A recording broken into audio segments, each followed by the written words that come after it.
I'm muted. I'm muted! Take two. Live from the heart of the American news revolution, this is the Raw Feed. I'm Gary Franchi, and what sets us apart from every other show out there is simple. We don't just report the news, we interact with you, the viewers, getting your real-time reactions to the stories that matter. So share the stream right now via text message, past big text algorithm. And for our ex-viewers, repost this show to your followers. Let's break through the censorship together. Now, we're streaming live on YouTube to millions worldwide, plus we're on Rumble and X. So you need to follow us on all three platforms because they can't silence us everywhere at once.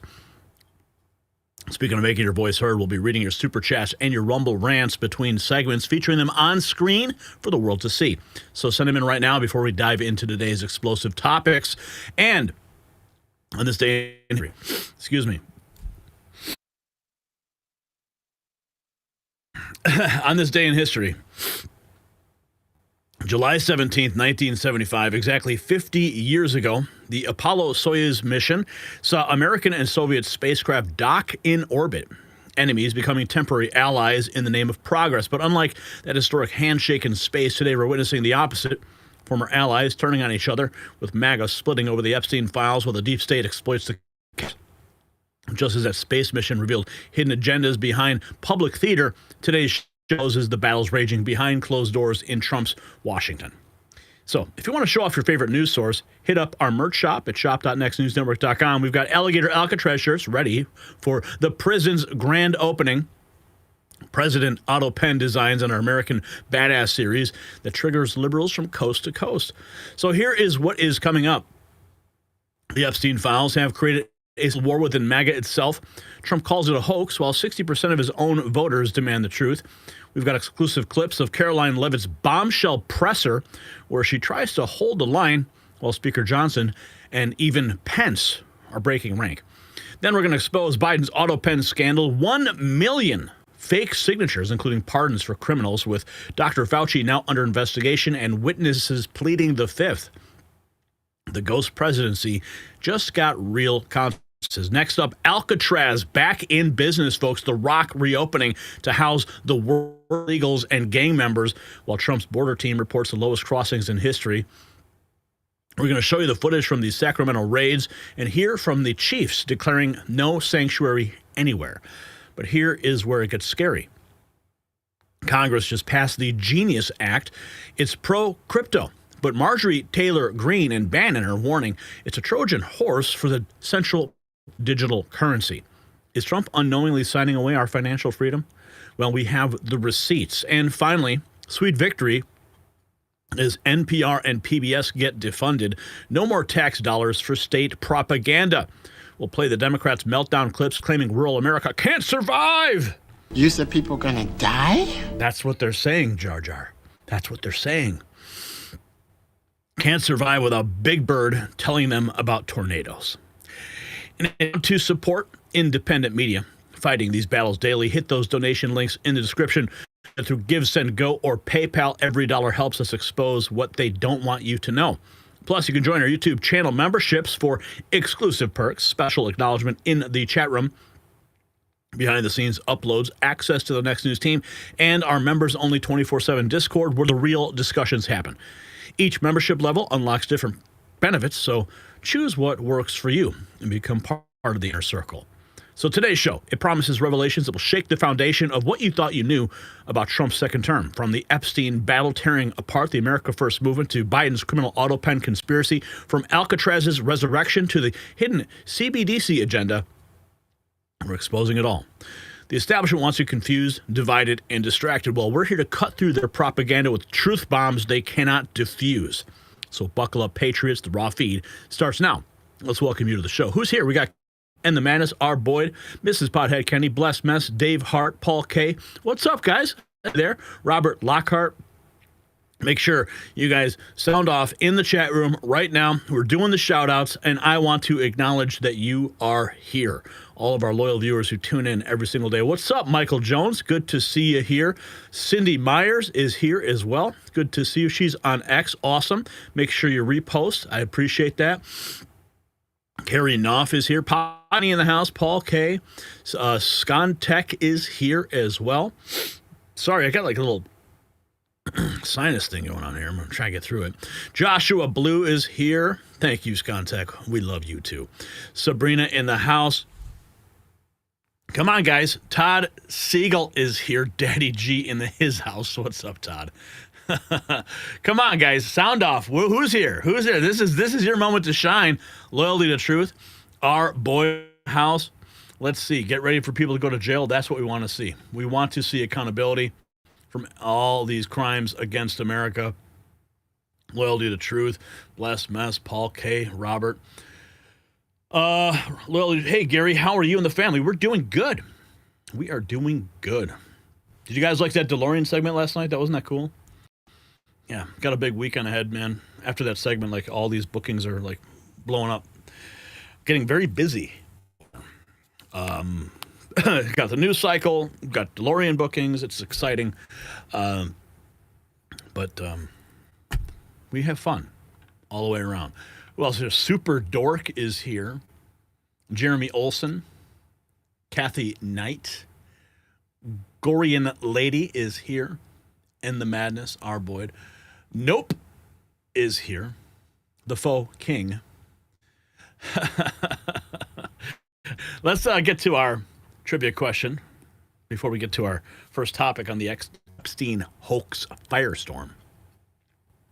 Which U.S. attorney's daughter prosecuted Jeffrey Epstein's case before being removed in 2025?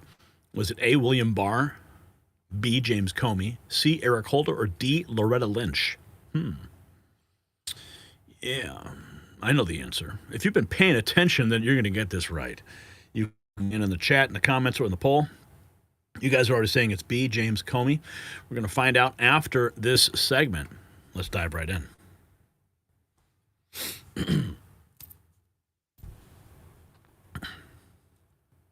The most powerful movement in American politics just cracked down the middle.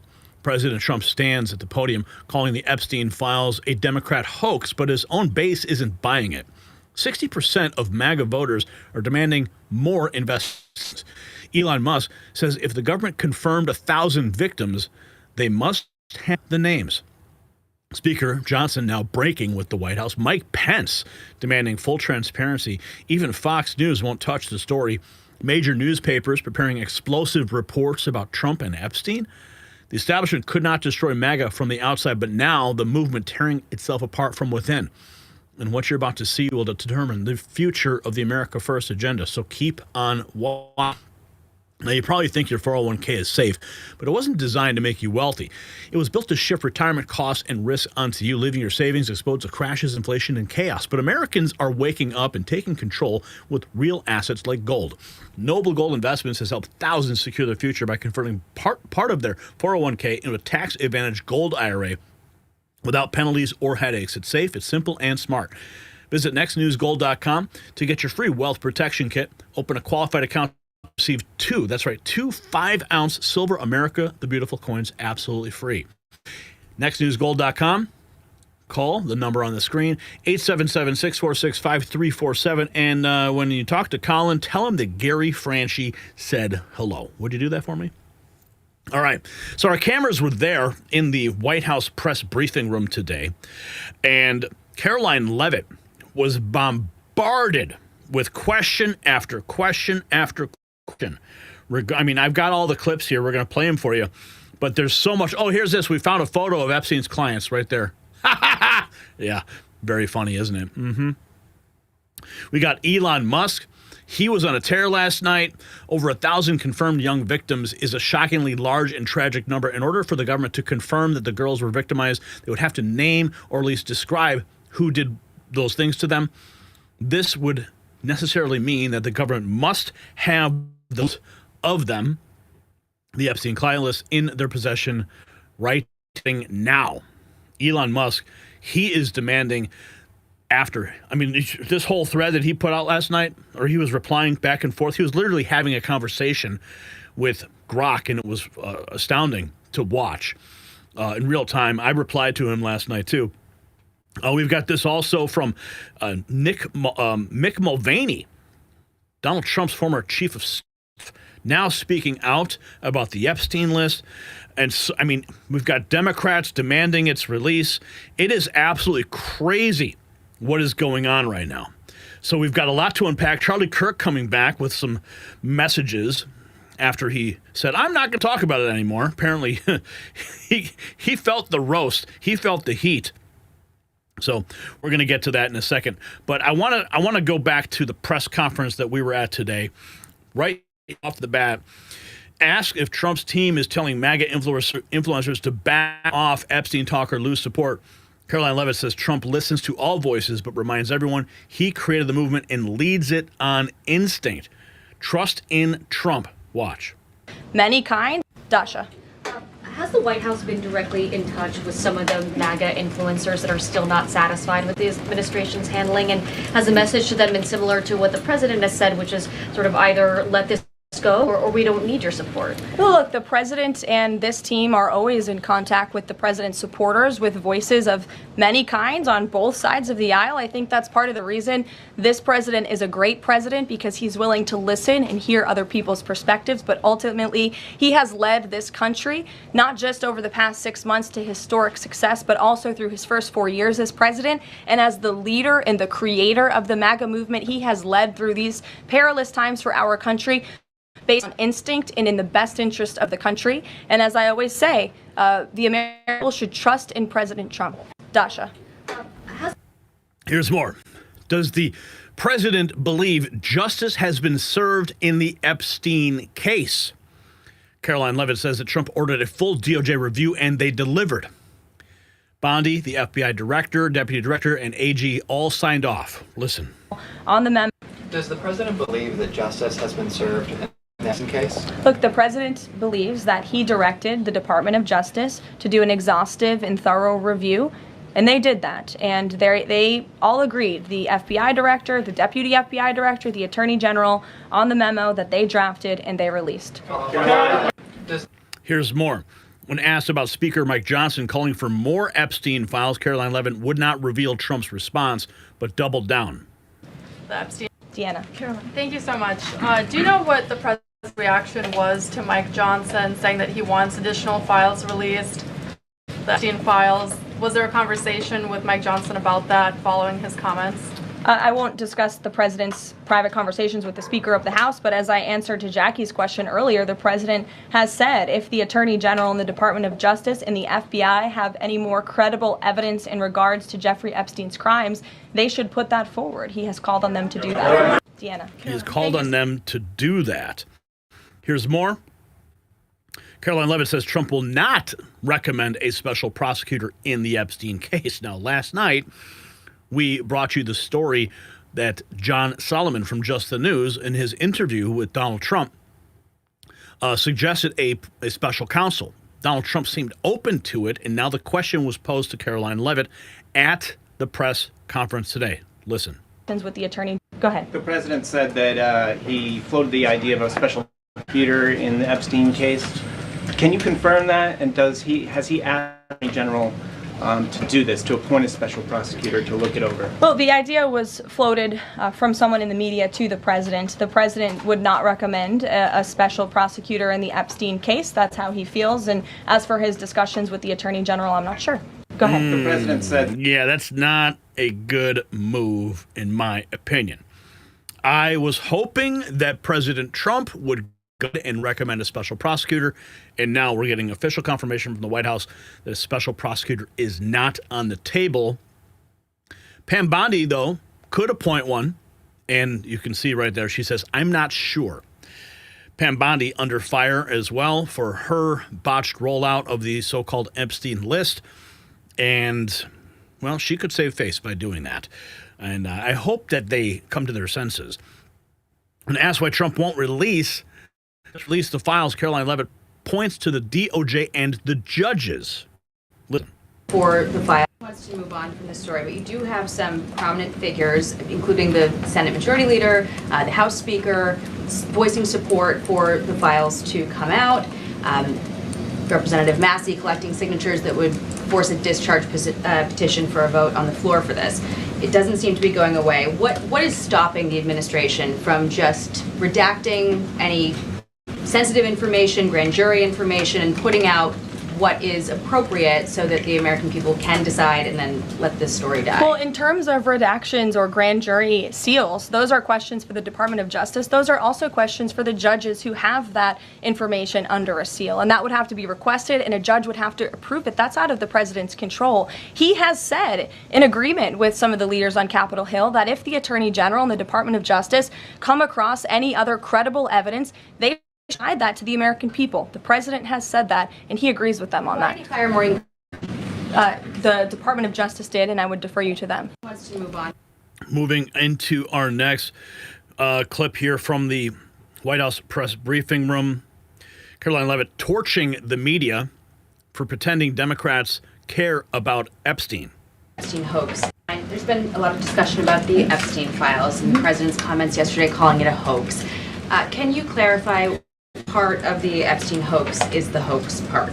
The president is referring to the fact that Democrats have now seized on this as if they ever wanted transparency when it comes to Jeffrey Epstein, which is an asinine suggestion for any Democrat to make. The Democrats had control of this building, the White House, for 4 years, and they didn't do a dang thing when it came to transparency in regards to Jeffrey Epstein and his heinous crimes. It was this president who directed the Department of Justice and the Attorney General to do an exhaustive review of all files related to Jeffrey Epstein, which they did. The Attorney General and the FBI, led by Pam Bondi, Dan Bongino, Kash Patel, these are great patriots, some of the most trusted voices in the Republican Party movement. It's part of the reason the president appointed them to these high law enforcement positions, and they spent many months going through all of the files related to Jeffrey Epstein, and they concluded what they found in that memo, which they drafted and they released. And so the president has been transparent. He has followed through on his promises to the American people, but he doesn't like to see Democrats and the mainstream media covering this like it's the biggest story that the American people care about. The president has been working so hard this week. On Tuesday, he went to Pennsylvania, where he secured $90 billion in investments for the Commonwealth, for the people of that state. After that, he came back to the Oval Office at 8 p.m. He went in there to whip votes to get the Genius Act signed into law. And because of his efforts, that's now going to be signed and passed. The following day, yesterday, he meets with a foreigner, the King of Bahrain, to secure more investments into this country. And then yesterday afternoon, the president is in the East Room of the White House mourning with parents who have lost their children because of fentanyl, signing a bipartisan piece of legislation. And not a single cable network in this country took that event live and covered that event like they should. Those are the issues the president cares about. What could be more important to the American people?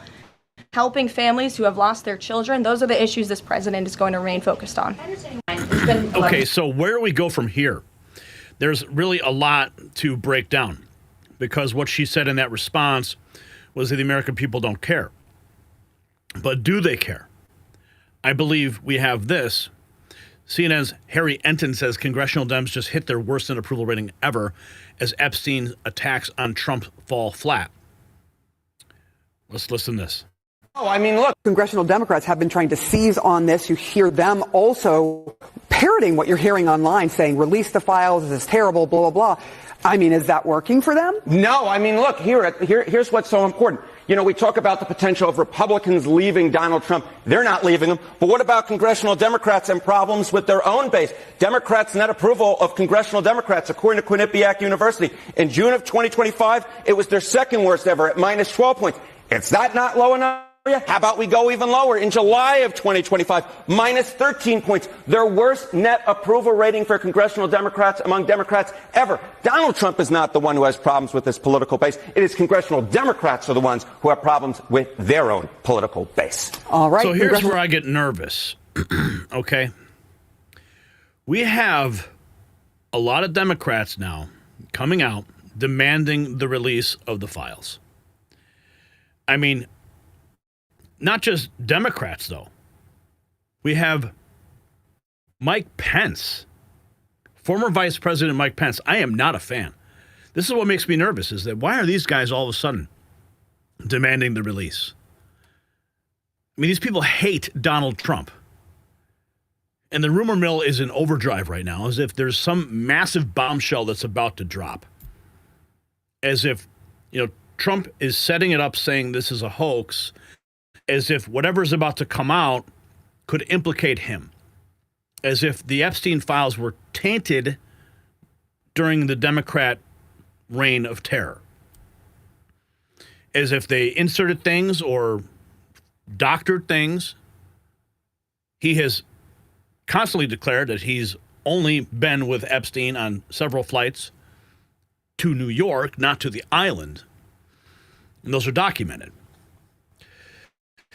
Here is former Vice President Mike Pence, 24 hours ago. Victims. President Trump said that Jeffrey Epstein matter is a hoax. Last week, his Justice Department said there were more than 1,000 victims of Jeffrey Epstein.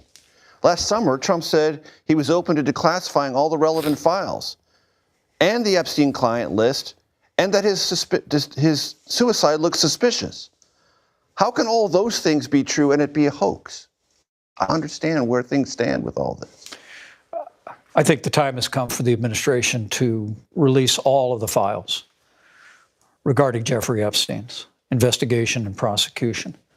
It's important that we protect the names of the victims. They should be excluded from any disclosure. But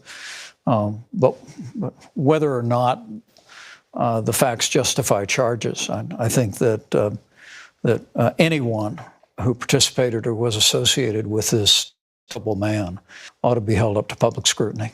One of the most aggressive investigative reporters in our country, Julie K. Brown, was on my show last night, and she said when the Justice Department last week said 1,000 victims, she said that was a higher number than she was familiar with and indicated to her that there have to be accomplices. Accomplices that some of the victims have named that worked with Epstein and Ghislaine Maxwell. And she said, shouldn't there be some inquiry into whether or not those people should be exposed to criminal prosecution? Well, do you agree with that?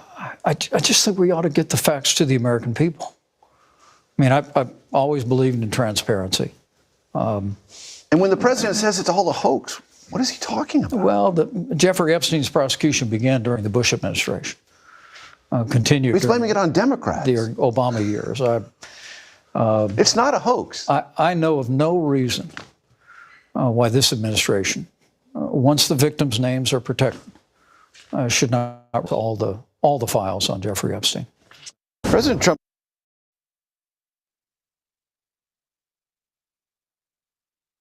Wow, Mike Pence. We've got more here. Fox News blacking out the biggest MAGA story, Trump versus the Epstein files. Trump told his base the Epstein client list is a Democrat hoax, and for once MAGA isn't buying it. Polls show 60% of Trump voters want more investigation. GOP lawmakers are breaking ranks. Influencers are in revolt.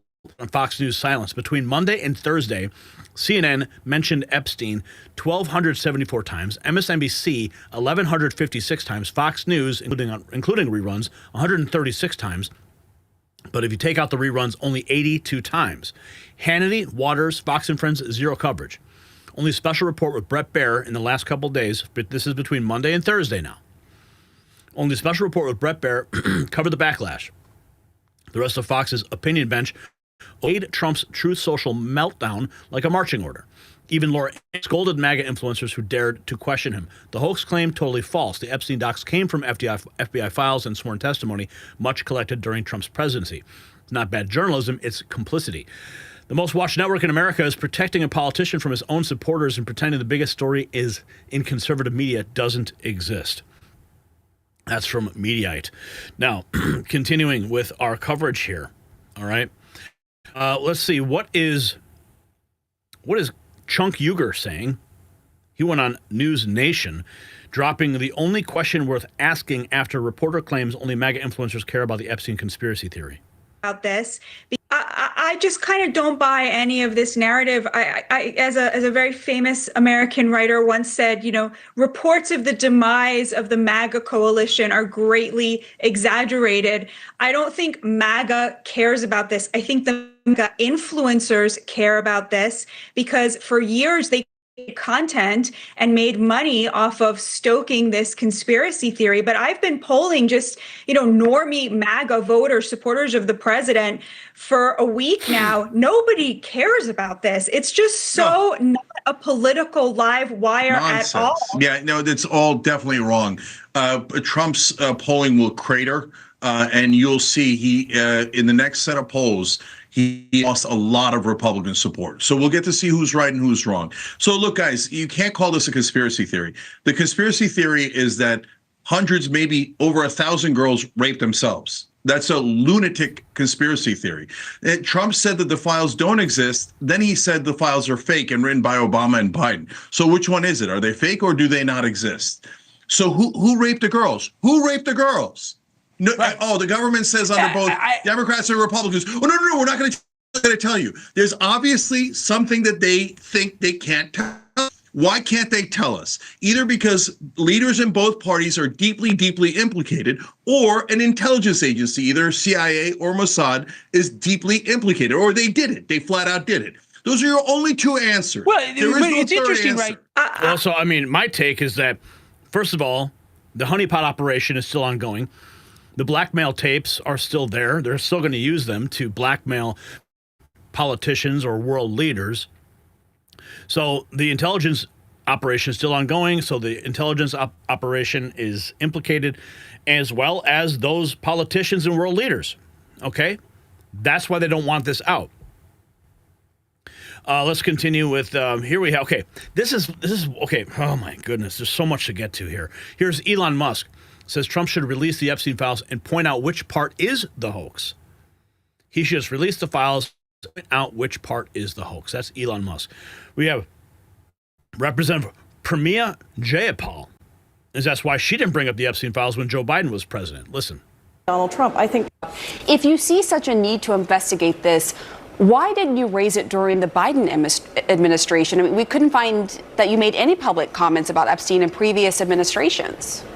Well, I would have been happy to raise it then as well. Frankly, we were focused on so many different pieces, but I have been one of the has been consistent on what I call out Republican presidents for and Democratic presidents for, whether it is FISA, reforms that we need, whatever it has been. I've been pretty consistent. War powers. I've criticized Joe Biden just as I'm criticizing Donald Trump. I think transparency is not something that should happen only when you have a Republican president. It is something that we need for both Democratic and Republican presidents. So then why didn't you call for more transparency earlier during the Biden administration? I'm just trying to better understand why you are so intent now on calling for this.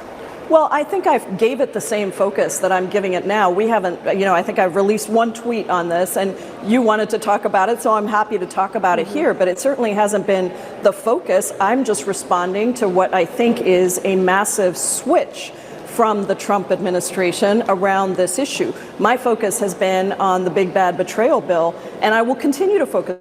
But yes, I think that this information should have been released under the Biden administration. It should be released under the Trump administration. So why do we continue to cover this? It's because it's news, and we demand answers.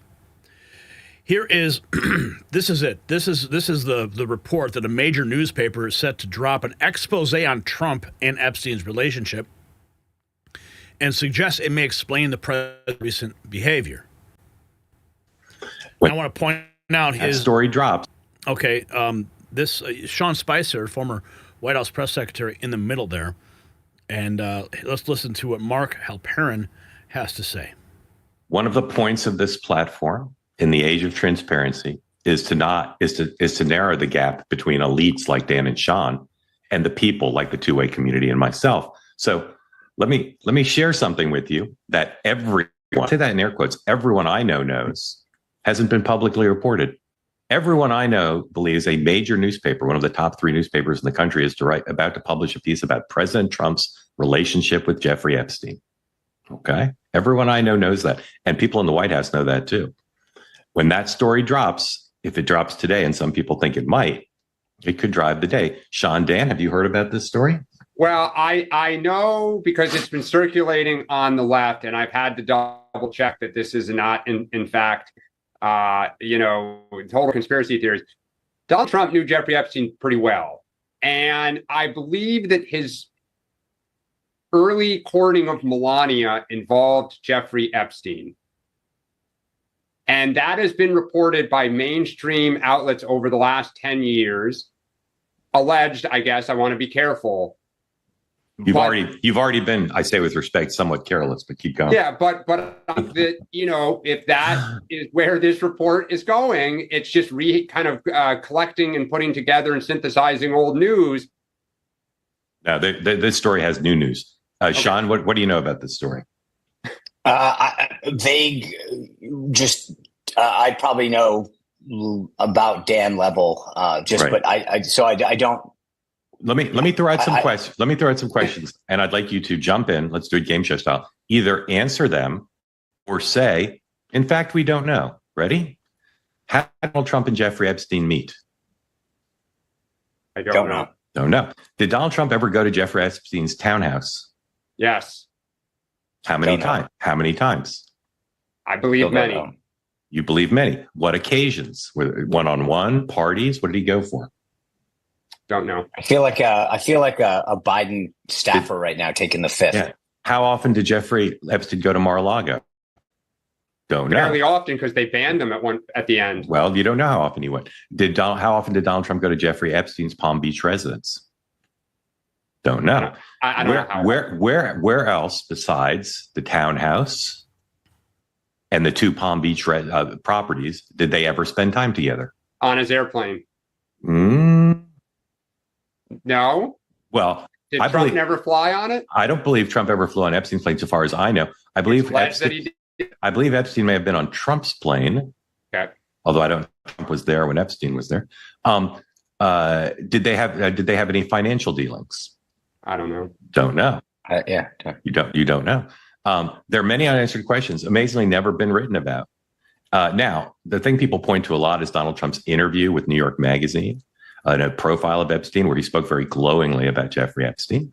But we all know President Trump might speak glowingly about someone who's being profiled in New York Magazine. He didn't have that great a relationship because he'd want to be in the piece.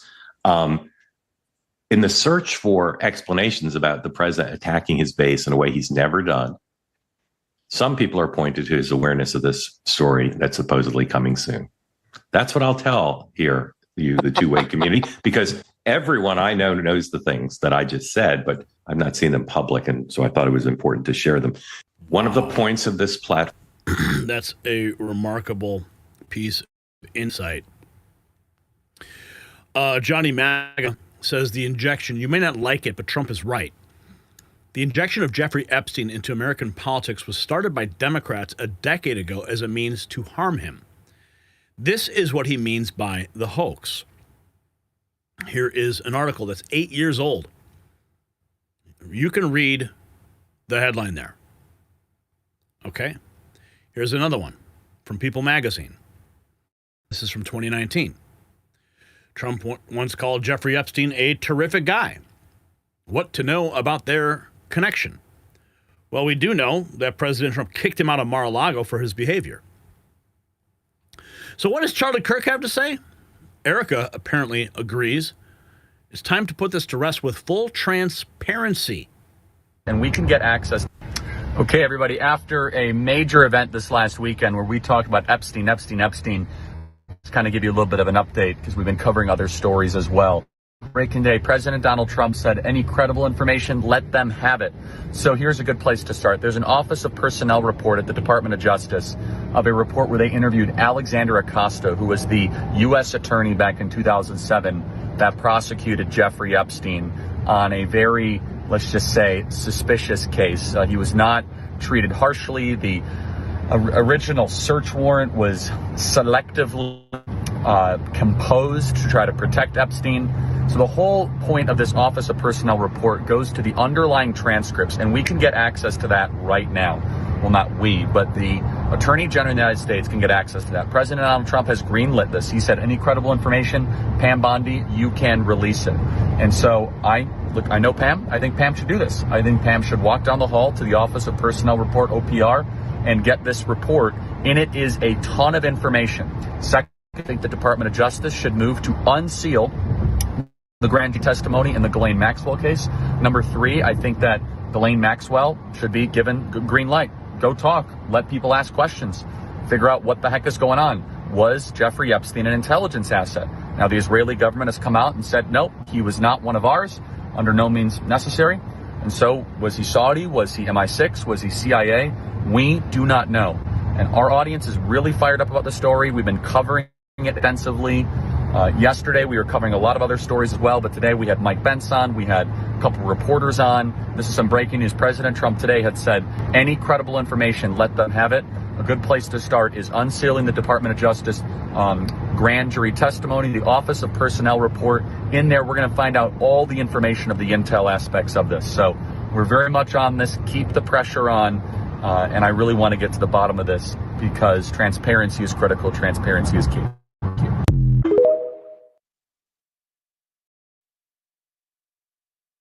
That's quite a 180 from his remarks the other day when he said we're not going to talk about this anymore. So this is what he's referring to with respect to the President Trump calling for the FBI to look into the hoax, the Epstein hoax, which was reportedly altered by the deep state. This is Bo Loudon, his post. The deep state must be held accountable. Anyone attacking Trump is wrong.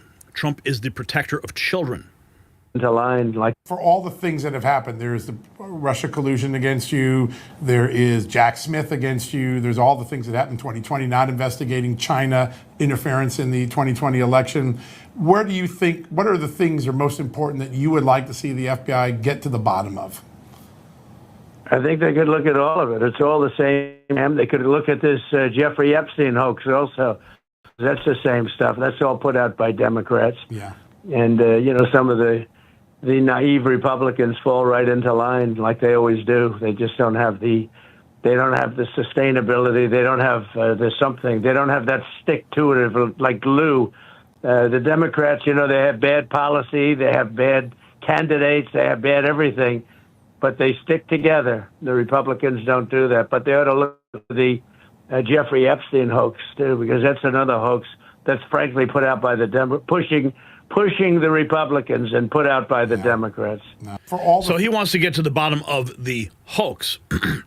And here we have this from Eric Darty, 11 hours ago. Breaking news. The principleless Democrats have just been utterly exposed for suddenly caring about Epstein under Trump.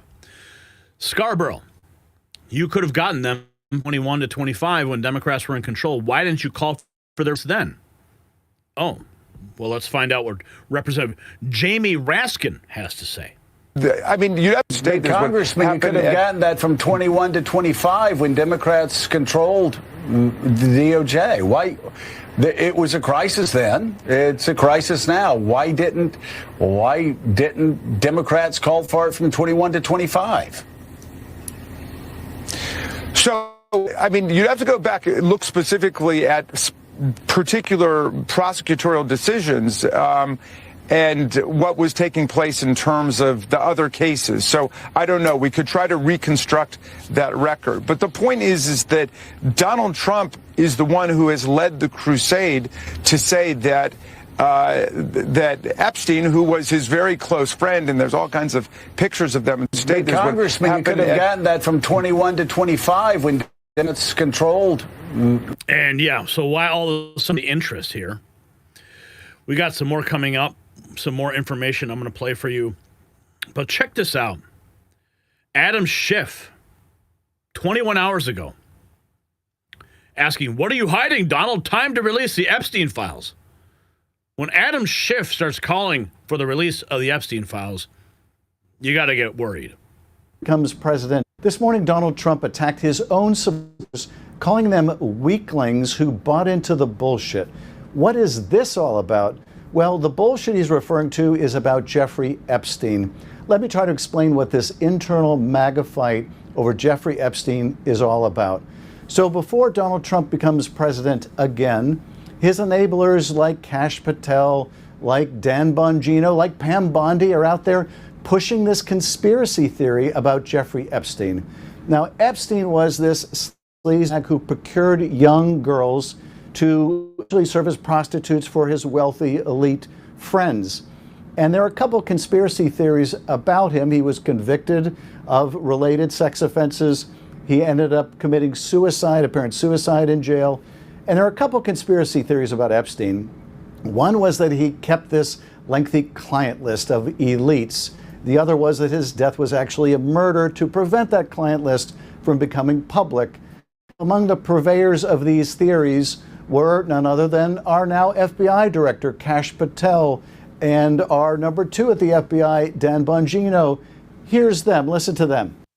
Please do not let that story go. Who has Jeffrey Epstein's Black Book? Black Book? FBI. But who? That is that. I mean, there's. Oh, that's under direct control of the director of the FBI. What the hell are the House Republicans doing? They have majority. You can't get the list? Put on your boy pants and let us know who the pedophiles are. But it wasn't just them. It was also our now Attorney General, Pam Bondi. Here's what Pam Bondi had to say about the Epstein files that she was going to release. I mean, the fact that Adam frickin' Schiff is running these clips is horrifying.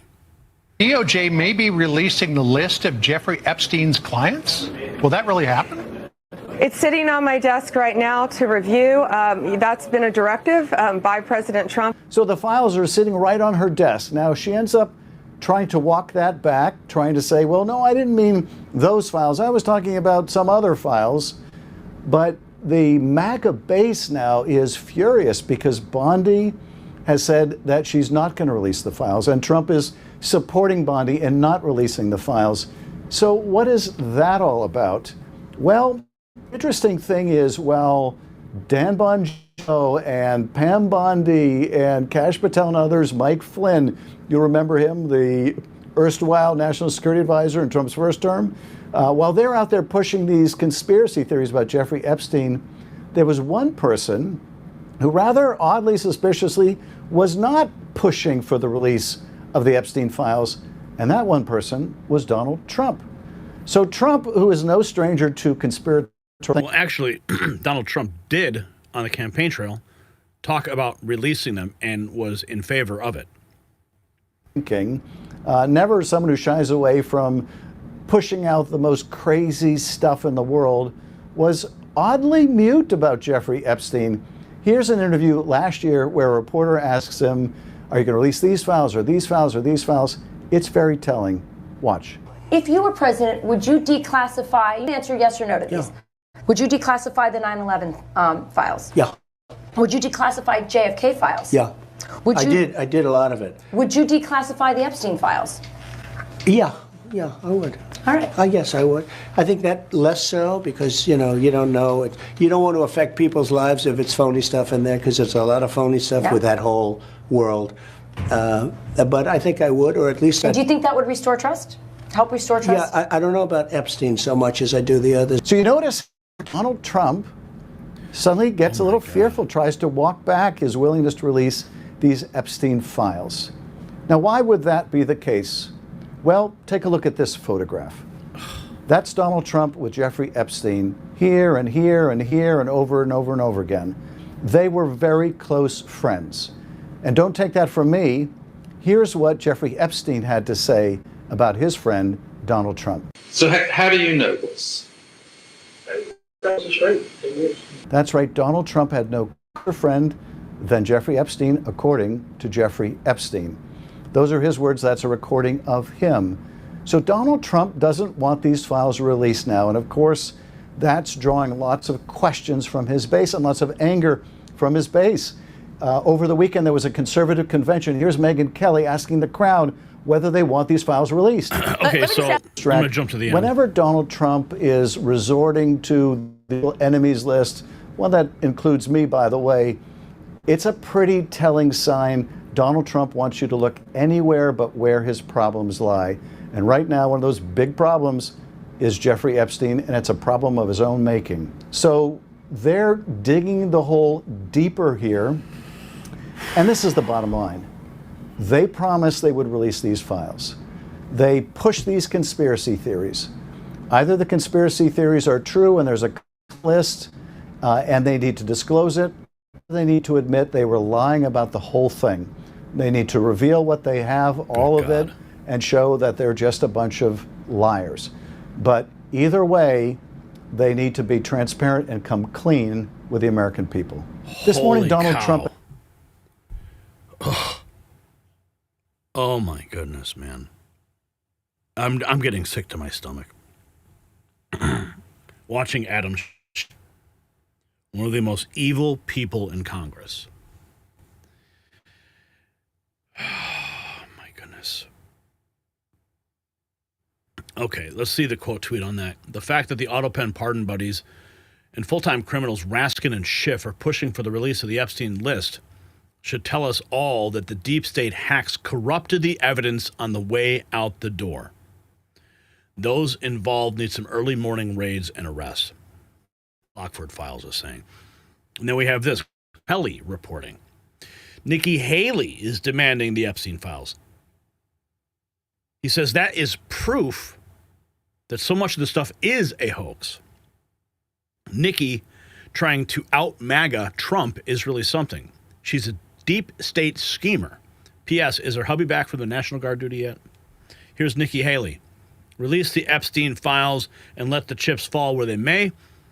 This is why people don't trust government. You can never go wrong with being transparent. Redact victims' names, but release the rest. Nikki Haley calling for it. And here is, thanks for sticking around. This is a long report.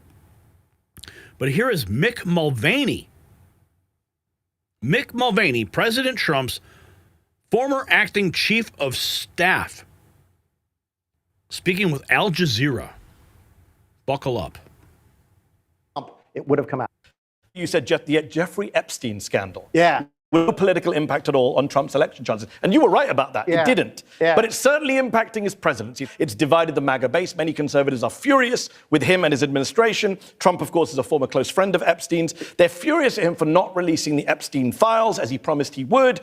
Is it because, as Elon Musk has said, Donald Trump is in the Epstein files? No, absolutely not. He's in the files. A lot of people in the files. This is if there was something in the files that was particularly damning about Donald Trump, the files would have been released by the Biden administration. No, not if it was damning about Bill Clinton as well. Not if it was damning about. Can I please just okay? If it was really damning about Donald Trump, they would have released at least that part. My guess is, and it's an educated guess, is that it's particularly damning of very important people on both sides of the political aisle, which is why Trump doesn't want to release it and why Biden didn't release it either. If it was just about Trump, it would have come out. You were the chief of staff when Epstein apparently died by suicide in prison. Yeah, you were. Yeah, we checked. So, yeah. Trump at the time basically suggested that Bill Clinton might have killed him, as he does. Baselessly?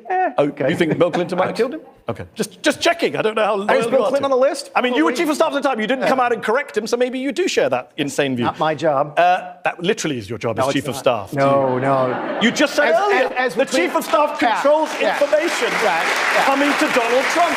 Who told him that Bill Clinton killed him? It's not the job of the chief of staff to protect, to correct the president of the United States. And as between who knows the job of the chief of staff, you know a lot about a lot. You don't know a lot about. But you just told me the definition was to protect Donald Trump. So you failed. The job of the president of the United States is to make sure he gets good information. And he failed because someone told him that Bill Clinton killed Jeffrey Epstein, and you didn't protect him from that. Did they tell him? Yeah, he retweeted a post saying that Bill Clinton could have killed him. So again, I mean, you're saying you didn't see any of the video stuff. You weren't involved. This doesn't rise to the level of chief of staff or the White House, and yet you're confidently saying that Elon Musk is wrong and his name's not in the files. How do you know? I did. No, absolutely. In fact, I think if you go back and look at the tape, I said I imagine that Donald Trump is in the file someplace. There's photographs of them together. Okay. So if there's a file someplace, which I assume there is, Trump says his name is not in anything. So he's lying. I could imagine. Why there'd be photographs of him? But he said it's not him. I have to imagine his name is on the list someplace. He was a member at Mar-a-Lago. By the way, Trump kicked him out of Mar-a-Lago for being too weird. True story. I mean, he also said he's a terrific guy who likes younger women. So. Okay, here's President Trump dropping the bombshell the other day, talking about Epstein files being made up by Comey, Obama, and Biden. Were made up by. No. She's given us just a very quick briefing, and in terms of the credibility of the different things that they've seen, and I would say that these files were made up by Comey, they were made up by Obama, they were made up by the Biden information. We went through years of that with the Russia hoax, with all of the different things that we had to go through. We've gone through years of it, but she's handled it very well, and it's going to be up to her. Whatever she thinks is credible, she should release. Yeah.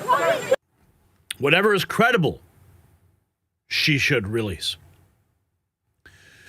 Here's Grok's analysis. Yes, Mick Mulvaney stated in a July 17, 2025 Al Jazeera interview clip that Trump is in the while citing photos and associations and speculated Biden withheld them due to implications for both parties. However, no evidence supports Mulvaney claiming it would shake the political world. No damning proof against Trump exists in the known files. Here is Nick Bryant, who first published Epstein's Black Book. If the government wanted indictments, they could have them. And when Pam Bondi said there will be redactions because of the national security, why? What does a bunch of people have to do with national security? And that's Glenn. I mean, if the government wanted indictments in the Epstein case, they could have them tomorrow. I mean, it's really that simple. The New York Times wrote a full page article on 6 of the Epstein pimps. One was Ghislaine Maxwell, one was Sarah Kellen, one was Leslie Groff, one was Adriana Ross, Nadia Marcinkova, and Haley Robson. And only one of them was indicted, and that's Ghislaine Maxwell. Kellen, Groff, Ross, and Marcinkova knew all about that network. And there's a New York Times article that shows that they do. I mean, you could take that New York Times article and give it to a grand jury, and of course, you could call them. They would take the fifth. You could indict them all on child trafficking. And as I said earlier, that's a heavy sentence, child trafficking. In the federal system, it's 15 to life. So if you give those women 5 or 6 lifetimes in prison, or if that's what they're looking at, they're going to roll over on the perps. I mean, that's how simple it would be. It wouldn't be complicated to start getting indictments on those. They're called procurers in the article, I believe, but they're really pimps. Right. So the government and actually the media has been very disingenuous when they give us this story that, well, they don't know who this person is or that person. Then the Department of Justice knows exactly who the pimps and perpetrators are. And that's what's really galling, is that this could be taken care of pretty quickly if there was a will in the Department of Justice, if the Department of Justice wasn't so corrupt. And when you say there needs to be a majority, what do you mean a majority? What kind of majority? Well, there's 100 senators, so there has to be 51 senators. You mean who want to look into this? Yes. Got it. Yeah. And there's 455 members of the House, so we need half of those. And at that point, we'd be able to have a commission. I talked to the staff person of a senator last week who's been very vocal about this. And he told me that they're waiting for Bondi 2. Bondi has promised people on the Hill that she's going to deliver this time. And so they're waiting to see what's happening with what she's going to do. But I think she further hurt her credibility when, first of all, she said on national TV there's going to be names and blah, blah, blah, blah. And then she gave us nothing. Actually, I more incriminating information on Jeffrey Epstein and his cadre of child molesters in 2015 than she released a month and a half ago. Actually, she had a copy of the Black Book and everything was redacted. When I put the Black Book up, I redacted the numbers of the people that were in there and I redacted the numbers and the last names of the victims. But everything was redacted. I kind of got out of that. But she further hurt her credibility. She said that there will be redactions because of national security. So what does a bunch of child molesters have to do with national security? That really, in my eyes, further hurt her credibility. I mean, if the government... Wow. That guy, 2015, released the book. So this story is not going away anytime soon. I mean, who can ever forget this? So whose hoax is it then, Trump's or the Democrats? Stephen King, apparently defending Donald Trump. Trump in the Oval Office the other day, we don't need to go back and play this, but he said Trump demanding the Epstein files be released are stupid and foolish. What is this? Alex Jones breaking down some stuff. Let's listen. Filled it full of disinformation. It's another Russia hoax because Trump didn't know. Yeah, we're going to release. When Trump came out Sunday, 7 days in, and went, Comey, Brennan, and Clapper all had this file for decades. They filled it full of disinformation. It's another Russia hoax because Trump didn't know. Yeah, we're going to release it. They go raid it. Democrats wouldn't turn it over, but they probably themselves. They get it. And there's a bunch of unsubstantiated crap in there. Guaranteed it'll be the 5 Jane Does that all turned out to be fake, saying Trump raped them and stuff. Turned out those were all fake. Remember that? It's guaranteed FBI files on that. That's what it is. And I've been thinking that the last 4 or 5 days, and I made some calls, and people go, how do you know this? We're not going to confirm that to you, but how the hell do you know that? So that's it. And it's not hard to know that. What they tried before? What did they do before? And you got, Trump in St. Petersburg or Moscow being peed on. Not true, totally fake, admitted fake, created by Obama, Brennan, Clapper, Comey. The issue here, though, is the way Trump threw a fit and didn't articulate this properly gave our enemies an incredible tool, whereas the Democrats that never wanted any Epstein files released suddenly want them released because they were in control of the file and would, it's not even obviously, of course they expunged all the stuff about them and then put a bunch of Steele dossier style innuendo and crapola in there.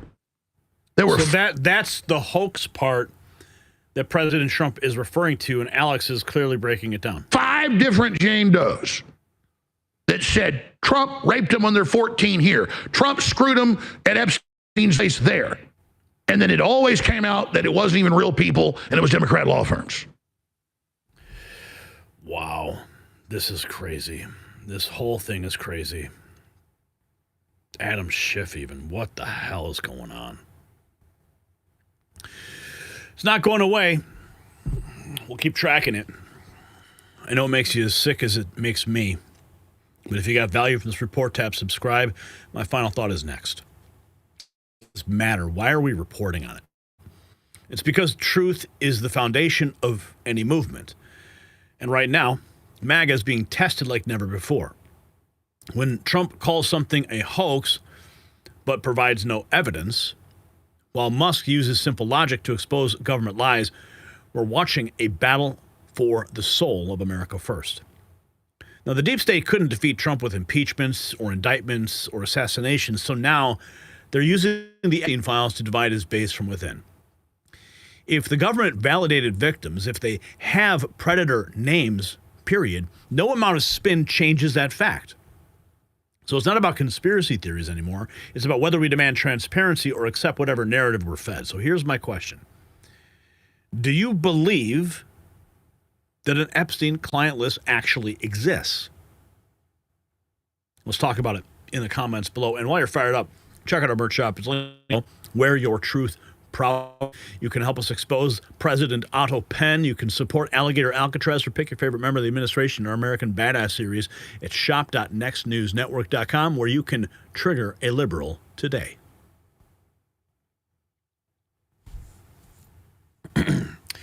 Okay, so that segment went really long, and but there's a lot to get to. I want to make sure we're putting it all out there. You have all perspectives. You have all the information you need to make the informed decisions. We have one super chat that has come through. I think it's a super chat. $1.99. Why did the poor man sell yeast? To raise some dough. Oh, my goodness. Okay, fine. You win this round, sir. Curio 23. All right, let's get to our trivia answer. And you guys said it was James Comey. B. So did I.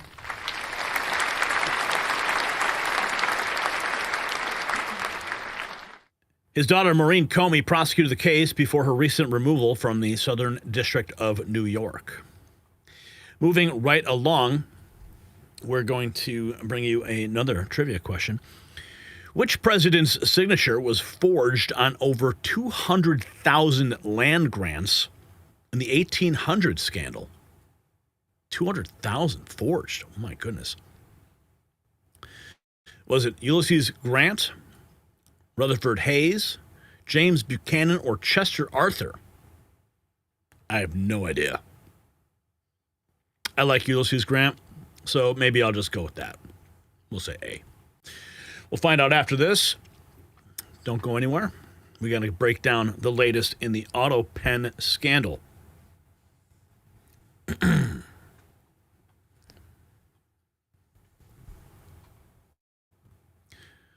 For years, a machine signed America's most critical documents.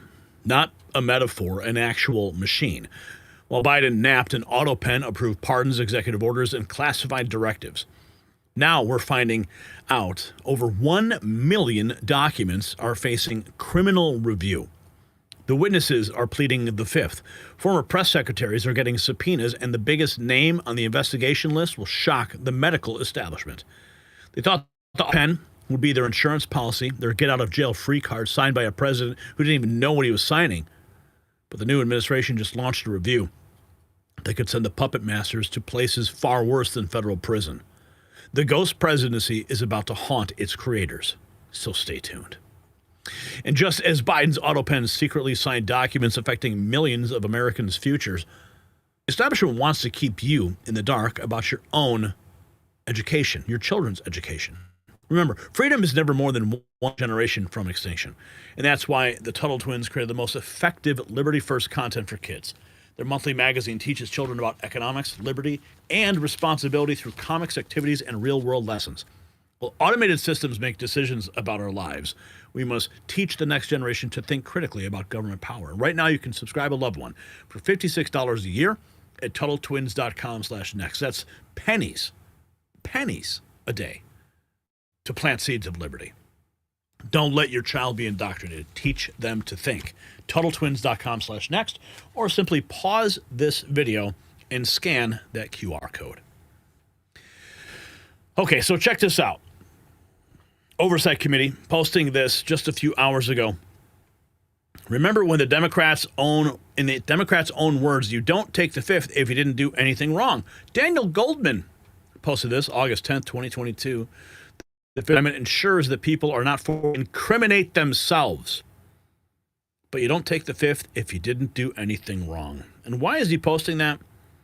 Because now we have the video of when Jill Biden's chief of staff, Anthony Bernal, her top aide, taking the fifth. Mr. Bernal, did you ever advise President Joe Biden to pardon his son, Hunter Biden?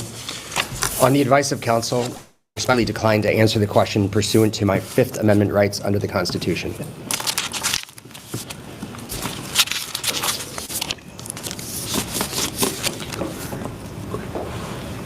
Thank you. We're going to go off the record real quick. Okay, we'll go back on the record. Mr. Bernal, was President Joe Biden fit to exercise the duties of the president? On the advice of counsel, I respectfully decline to answer the question pursuant to my Fifth Amendment rights under the Constitution. Let the record reflect that Bernal has invoked the Fifth Amendment right against self-incrimination. Mr. Bernal, please be very clear. Are you declining to answer the question put to you solely on the ground that you believe the answer will incriminate you? On the advice of counsel, I respectfully decline to answer the question pursuant to my Fifth Amendment rights under the Constitution. Mr. Bernal, did any unelected official or family member of President Joe Biden execute the duties of the presidency? On the counsel, I respectfully decline to answer the question pursuant to my Fifth Amendment rights under the Constitution. Let the record reflect that Mr. Bernal has invoked the Fifth Amendment right against self-incrimination. Mr. Bernal, please be very clear. Are you declining to answer the question put to you solely on the ground that you believe the answer will incriminate you? On the advice of counsel, I respectfully decline to answer the question pursuant to my Fifth Amendment rights under the Constitution. Mr. Bernal, did President Joe Biden ever instruct you to lie regarding his health at any time, including but not limited in your testimony to Congress today? On the advice of counsel, I respectfully decline to answer the question pursuant to my Fifth Amendment rights under the Constitution. Let the record reflect that Mr. Bernal has invoked the Fifth Amendment right against self-incrimination. Mr. Bernal, please be very clear. Are you declining to answer the question put to you solely on the ground that you believe the answer will incriminate you? On the advice of counsel, I respectfully decline to answer the question pursuant to my Fifth Amendment rights under the Constitution. Mr. Bernal, is it your intention to decline to answer all questions put to you today by the committee on the basis of the Fifth Amendment right against self-incrimination? I can represent that that is his intention.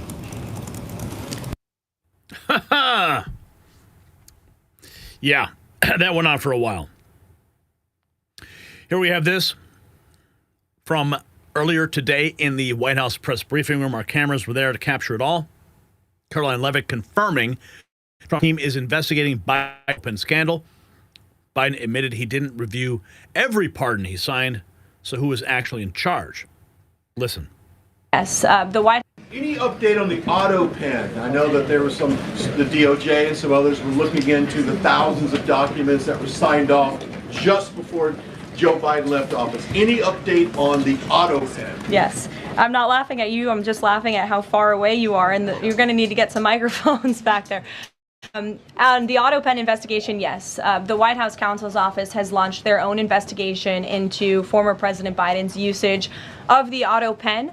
We have requested some documents from the National Archives. And again, as I've said many times from this podium, and the president has said as well, it's incredibly important that we get to the bottom of who really was at the tip of the spear in the decision-making process here in the White House. Because former President Biden himself admitted to the New York Times, I understand he gave interviews when he was, but now all of a sudden he wants to give one, and he said that he did not actually review every single pardon that he signed on his way out the door. That's incredibly concerning, and I can tell you it's something this president would never tolerate.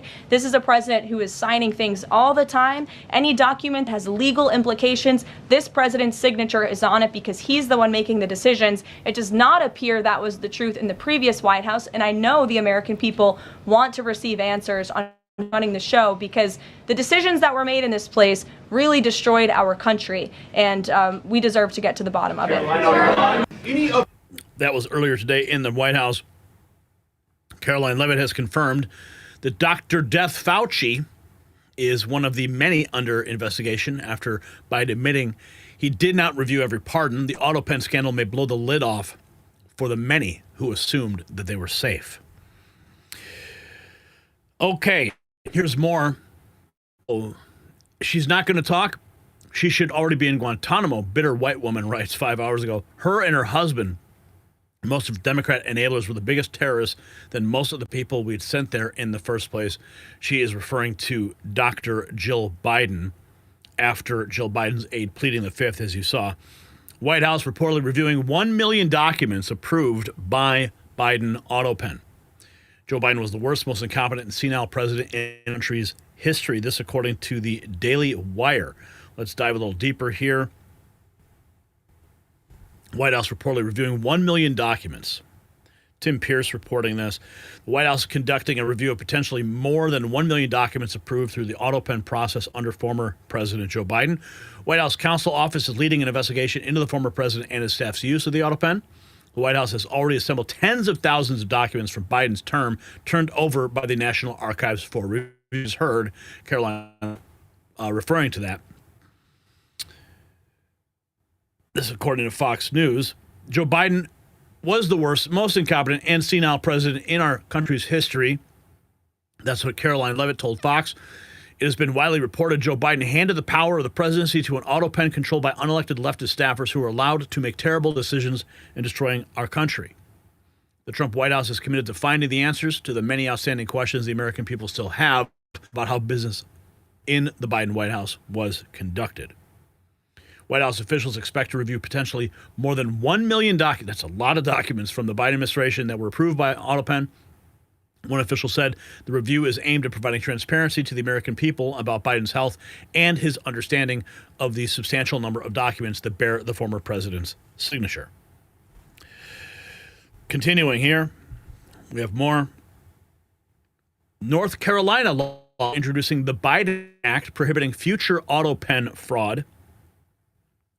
Comer James Comey reveals that no evidence yet suggests Biden actually controlled the use of the Autopen. Let's see, this is WorldNet Daily. This puts all those pardons that he signed and the executive orders that he signed in legal jeopardy. House Oversight Committee Chairman James Comey said on when his committee's investigation of former President Joe Biden's administration, Autopen, so far has not yielded a shred of evidence that Biden was in control of what was signed. We covered this. The New York Times published a report Sunday documenting Biden's use of an Autopen, finding that when the former president granted a wide array of clemency and pardons towards the end of his term, he approved the guidelines for them, but did not personally approve each person.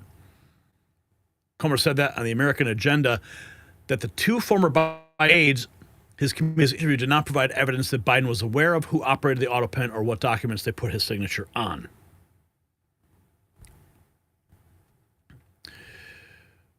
And Chicago One Ray, why would so many ex-users believe Barack Obama was behind the Autopen? Was just in my basement. If I could make an arrangement where I had a stand-in, a front man or front woman, and they had an in, and I was just in my basement in my sweats, looking through the stuff, and then I could sort of deliver the lines, but somebody else was doing all the talking and ceremony. I'd be fine with that because I found the work fascinating. I mean, I write about the even on my worst days, I found puzzling out, puppet presidency.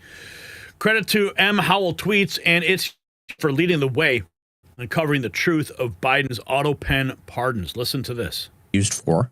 Can you explain what the Autopen is? The Autopen's a machine that signs a document for you. That someone else can push the button and sign the document. And what is it traditionally used for? Letters like the Girl Scouts, like congratulations on selling all the cookies, things like that. Not like pardons, which are quarterly presidential documents that the president has to, he's the only one who can do this. This leads us to Biden's quote-unquote Autopen pardon of Schiff on his final day. There's a flurry of pardons. I don't think Biden actually signed them or knew they were being signed. To believe that, you have to believe that Biden was wheeling and dealing on the last day of office. This person gets pardoned, that person gets pardoned. No, staff was doing this. Is where I think this road goes. That is where this road goes. Here is James Comey 24 hours ago. Second witness. Well, unfortunately, that was quick.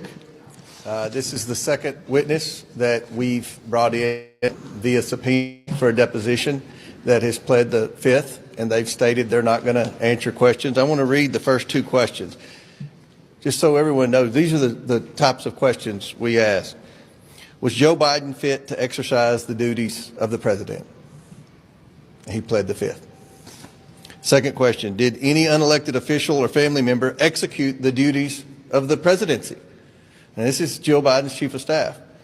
Did any unelected officials or family members ever execute the duties of the presidency?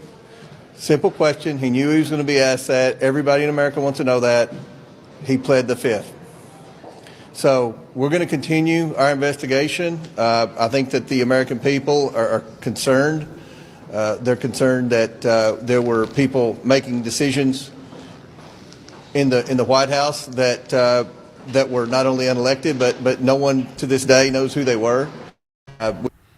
Giants is the name that keeps popping up everywhere.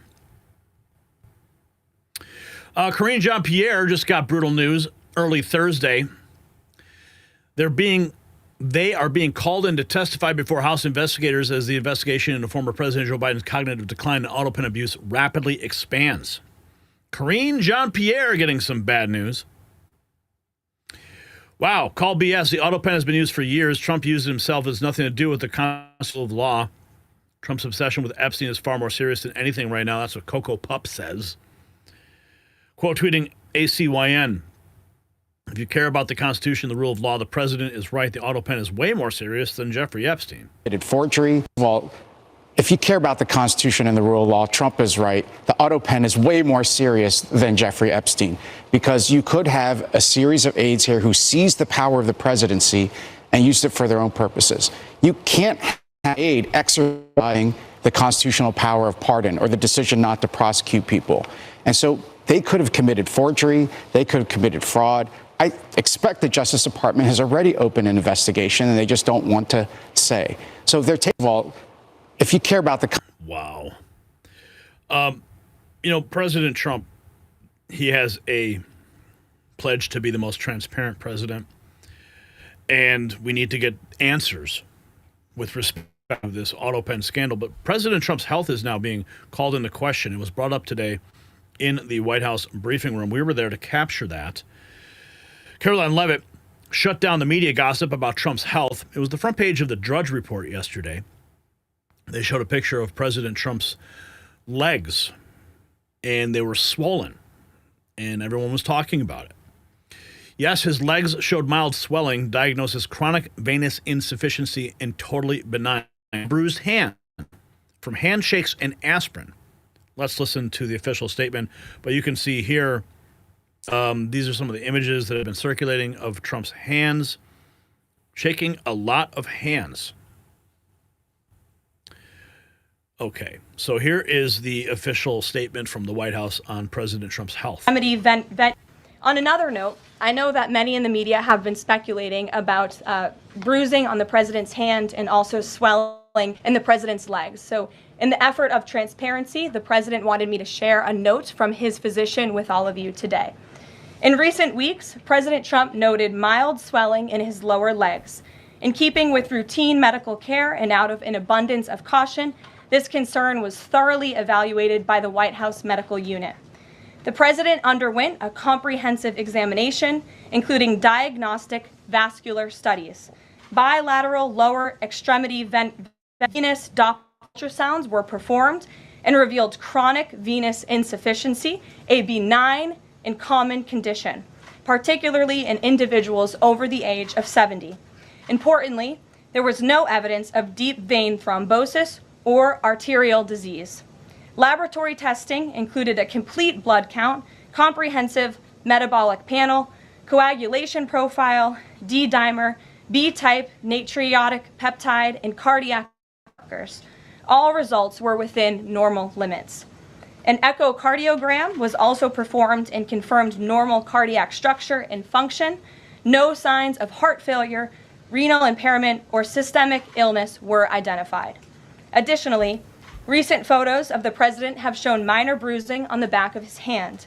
This is consistent with minor soft tissue irritation from frequent handshaking and the use of aspirin, which is taken as part of a standard cardiovascular prevention regimen. This is a well-known and benign side effect of aspirin therapy, and the president remains in excellent health, which I think all of you witness on a daily basis here. So the president wanted me to share that note with all of you. I'm happy to take further questions on it. We will provide the memorandum from the president's physician to all of you, as we always do. So if you got value for this report, tap subscribe. My final thought is next. The Autopen scandal reveals the ultimate betrayal of American democracy, or I should say our republic. While we thought we had a president making decisions, we had a rubber stamp operation run by shadow figures. Dr. Fauci now under investigation. Obama reportedly coordinating pardons. Witnesses taking the fifth like mafia soldiers. This isn't about signatures. It's about a criminal enterprise that hijacked the executive branch. Every pardon, every executive order, every classified approval signed by that machine represents a potential crime. The Biden administration wasn't just incompetent, it was illegitimate. And now Trump's team was reviewing 1 million documents hunting for crimes hidden in the mechanical ink. So here's the question. Should everyone pardoned by Biden's Autopen be immediately rearrested? Answer yes or no below. This constitutional crisis demands justice. And while the deep state panics, grab your next news gear from our merch shop. Real merchandise for real patriots. Yeah, and you can even help us expose President Autopen himself. Yeah, no Autopen required. Trigger a liberal by going to shop.newsnetwork.com. You'll find it linked down below. Okay, we have a super chat here. Let's check it out. This is Duty to Rebel. MAGA will never go away. We aren't going to be fooled or called conspiracy theorists either. That was $5 from Duty to Rebel. Okay. And the answer was Ulysses S. Grant. You guys got it right.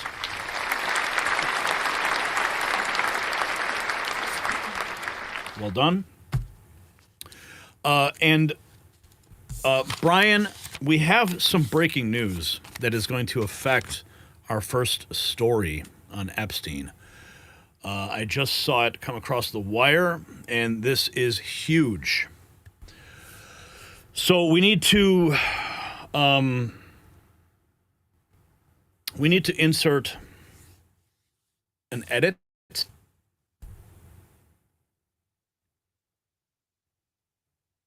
We need to insert an edit. I'm not sure how we're going to do this, but this is breaking news. Okay, in the Epstein report that we just did, Karoline Leavitt stated that Pam Bondi is not going to appoint a special prosecutor. I don't know how easy it is for you to recall that and review it like we used to be able to do. I know we're using a new system now. I'm not sure if we should put this up, if we...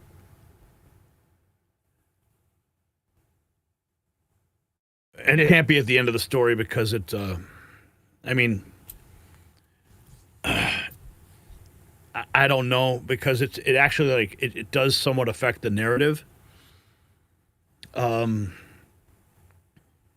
Of what, I mean, Trump just posted on Truth Social, so we have to somehow, is the cut up already?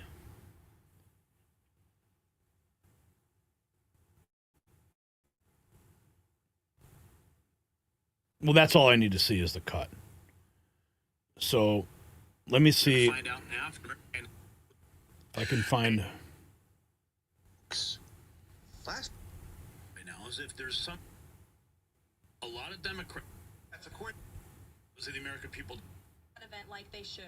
Those are the issues the president cares about. What could be more important to the American people? Helping families who have lost their children are the issues this president is going to remain focused on. Okay, so where do we go from here? There's really a lot to break down, because what she said in that response was that the American people don't care. But do they care? I believe we have this. Seen as Harry Enton says, congressional Dems just hit their worst. Okay. Because what she said in that response was that the American people don't care. But do they care? I believe we have this. But do they care? Because what she said in that response was that the American people don't care. But do they care? Okay, Brian. Here's one cut point for you from the SR1 cut. At 11:13, I say, but do they care? I believe they care. Listen.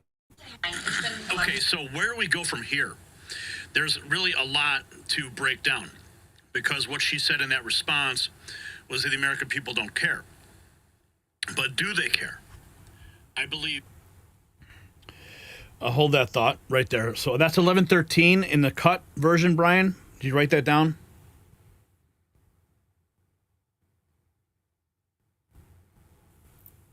Brian, you there? I want to see if there's any place I can put it before that. Karoline Leavitt says that Trump ordered a full DOJ review and they delivered. Bondi believe justice has been served. The American people should trust in President Trump. Dasha. These perilous times for our country. 6 months to historic. This president is a great president and not satisfied. Trust in Trump off after he said, I'm not going to talk about it anymore. Apparently, he felt the roast. So we've got a lot to unpack. Trump, or he was replying back and forth. He was literally having a conversation with Grok, and it was astounding to watch in real time. I replied to him last night, too.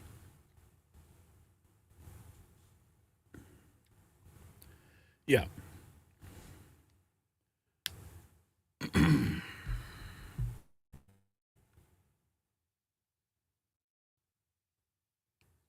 I will. I'm just trying to get my mind into position here.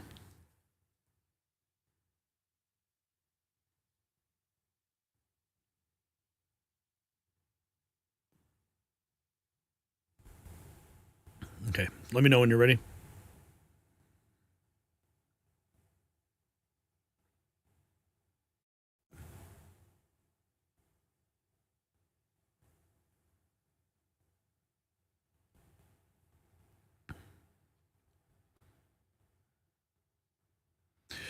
But do they care? They certainly do. But now we're finding out, breaking news, President Trump posting this to Truth Social because clearly he cares.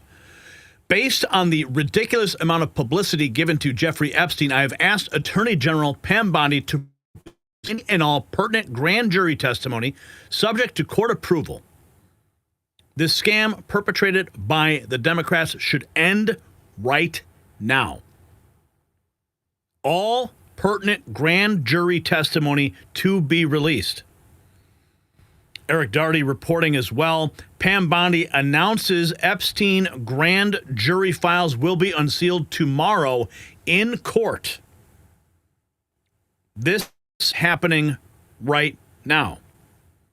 But what are the people saying in the polls?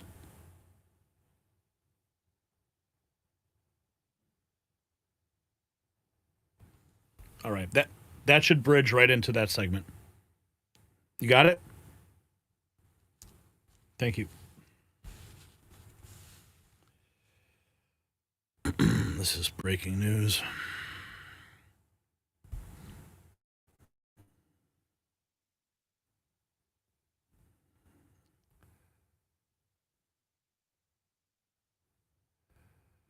Wow.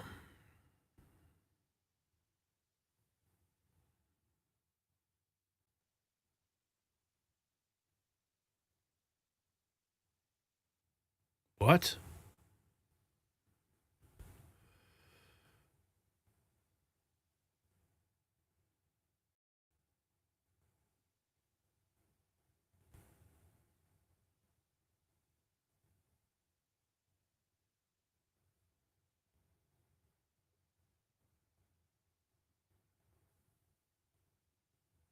Holy cow. Oh my goodness. I have another insert. I'm sorry, Brian. This is what I got to do. Classify the Epstein impact at all on Trump as he given us indictments they could have. I mean, if the government wanted indictments and they have Epstein files. Here. We got some more. Trump is the one. The Republicans don't. Where is that? How often Here it is. How often did Donald Trump go to Jeffrey Epstein's Palm Beach properties? Did they ever spend time? I believe Epstein. I don't know. Don't interview with New York Magazine. Some people are pointed a decade ago as a means to harm him. Says the injection you made. The points of this platform. That's a remarkable piece of insight. But I've not seen them public, and so I thought it was important to share them. 2521, write this down.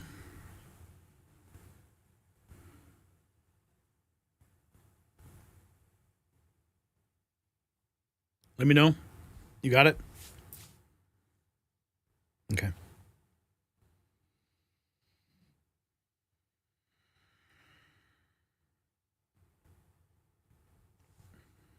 One of the points of this platform.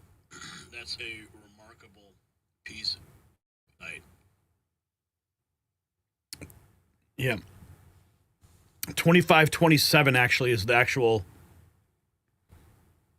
Okay.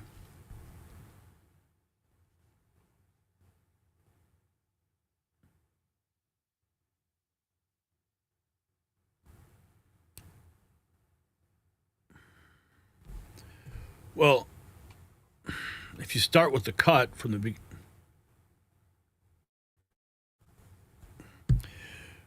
So basically what's happening, guys, we got some breaking news that definitely needs to be inserted into our Epstein report that just can't wait until tomorrow.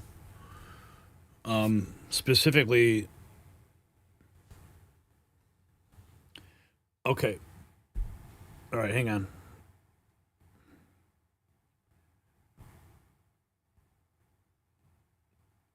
It's my voice saying that something like, just listen. It's said, but I've not seen them public, and so I thought it was important to share them.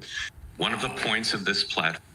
That's a remarkable piece of insight.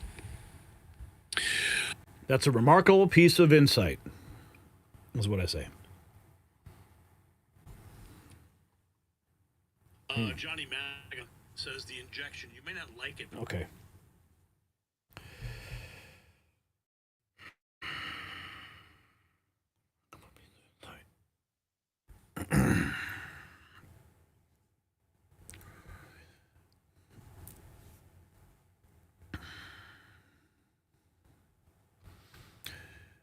A remarkable piece of insight indeed. And now we are learning, according to Karoline Leavitt, who just posted this about 60 minutes ago. It is a post from Donald J. Trump.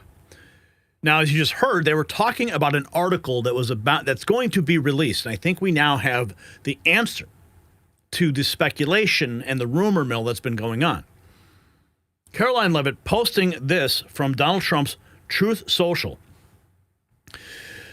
The Wall Street Journal and Rupert Murdoch personally were warned directly by President Donald J. Trump that the supposed letter they printed by President Trump to Epstein was a fake. And if they print it, Mr. Murdoch stated that he would take care of it. Obviously did not have the power to do so. The editor of the Wall Street Journal, Emma Tucker, was told directly by Karoline Leavitt and by President Trump that the letter was fake, but Emma Tucker didn't want to hear that. Instead, they're going with a false, malicious, and defamatory story anyway. President Trump will be suing the Wall Street Journal, News Corp, and Mr. Murdoch shortly. The press has to learn to be truthful and not in sources that probably don't even exist. President Trump has already beaten George Stephanopoulos, ABC, 60 Minutes, and others, and looks forward to suing and holding accountable the once great Wall Street Journal. It has truly turned out to be a disgusting and filthy rag, and writing defamatory lies like this shows their desperation to remain relevant. If there were any truth at all on the Epstein hoax as it pertains to President Trump, this information would have been revealed by Comey, Brennan, Crooked, Hillary, and other radical left lunatics years ago. It certainly not have sat in a file waiting for Trump to have won 3 elections. Yet this is another example of fake news. So now we're learning what this article may be. And let's try to dive deeper into this hoax. Johnny MAGA writes this.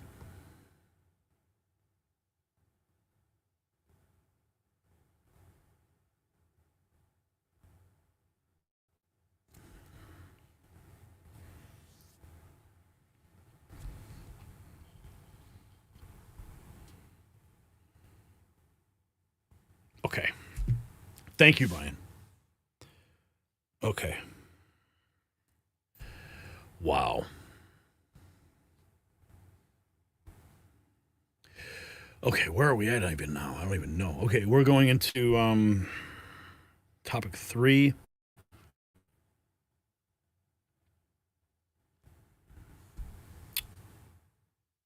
Oh, yes, here we go. Yeah. Oh, yeah, the answer was Ulysses S. Grant. Signature forward on 200,000 fraudulent land grants in the Whiskey Ring scandal. Our next question here. Which infamous mobster was the most famous inmate of Alcatraz from 1934 to 1939?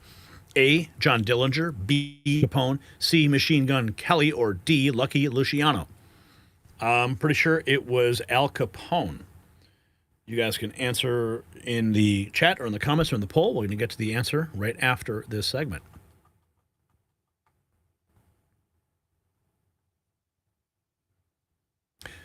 Federal boots just hit the ground on America's most notorious prison island, not for a tour, for an inspection. Secretary Alcatraz, announcing plans that would make liberals lose their mind. The Rock, that once held Al Capone, could house fentanyl traffickers and violent illegals again. They're testing the feasibility, checking the cells, planning renovations. While sanctuary cities protect gang members with Biden-era loopholes, Trump's team prepares the ultimate response. Federal judges who blocked deportations overruled. Convention against torture protections for killers under review. The border's already secured at historic levels, and now they're preparing a place for those who slip through. The message is clear. America is done playing nice with predators. So here's what happens next. And just as America's infrastructure needs rebuilding after years of sanctuary city decay, your body needs rebuilding too. You know, as we age, our collagen production declines, leading to wrinkles, sagging skin, and weakened joints. While Trump's team renovates Alcatraz to restore law and order, you can restore your body's function. By age 40, collagen drops significantly, breaking down your strength just like open borders broke down our security. That's why I use Ageless Multi-Collagen. 5 types from 4 clean sources, no GMOs or artificial ingredients. You can get 51% off at healthwithgary.com today, including free shipping and a 60-day guarantee. Rebuild yourself while we rebuild America. So we got some big news breaking in the ICE world. The ICE is breaking. ICE apparently now been granted access to Medicaid data, allowing them to track down illegals using the address their welfare checks are being sent to, according to the Associated Press. They're going to make it real easy. Illegals milking our tax dollars are now on the fast track to deportation. How nice. Oh, and here is the Mexican word of the day, climate. Yeah. Climate. Gonna build a wall? Can claim. You gotta love the memes. Love the memes. We also have this from Orange County, California. That's where Alcatraz is. A resident, Nick Torres, torching illegals so badly that the meeting is adjourned. Holy cow. You got to love these meetings. Holding an American flag, wearing his red MAGA hat, not holding back. Let's see what Nick Torres has to say. In the United States, I know most of you are probably from Mexico where you don't have the First Amendment, but that's something we have here where we have the right to freedom of speech. And I just wanted to say something too. It's true, you guys don't have a First Amendment, you don't have respect for civil liberties or rights, but that's, okay, I'm speaking, thank you. So anyways, the point I'd like to make here is a couple things. One, these people here are, passionately talking about ICE agents coming into their communities and you don't know their identities. Well, you know who we really don't know the identities of? Any of the illegal aliens who've been in our country for the past 60 years. Yeah, how about when you see the farm worker, is that going to be like the same farm worker that murdered Molly Tibbetts? Yeah, how do you know when the Honduran fruit seller is out there? How do you know he didn't rape one of the many women who came up here? According to the Univision study done in 2015, 80% of women who come to this country are trafficked and raped. Think about that. How do we know they're not one of those rapists? How do we know one of those rapists? Excuse me.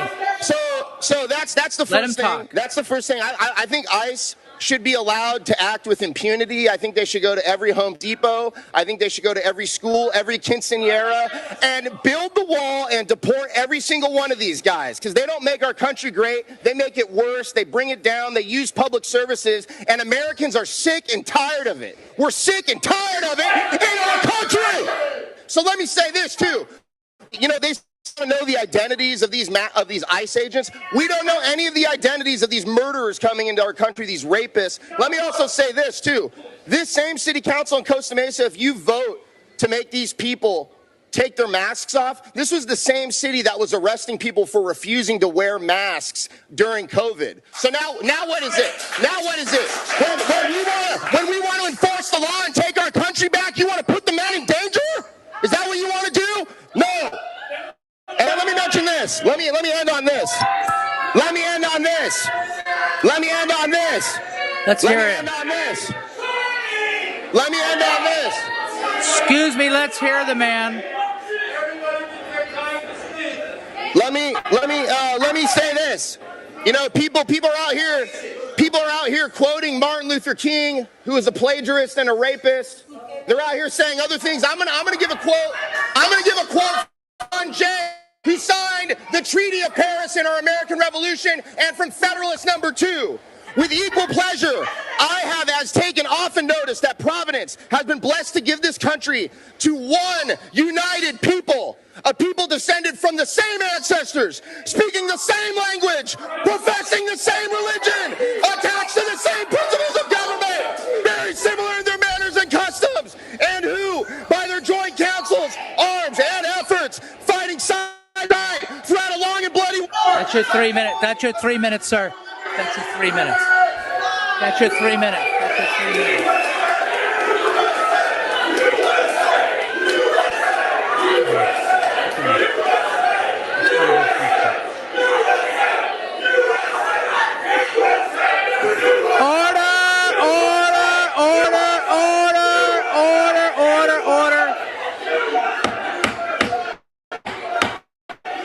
In the United States, I know most of Orange County resident Nick Torres.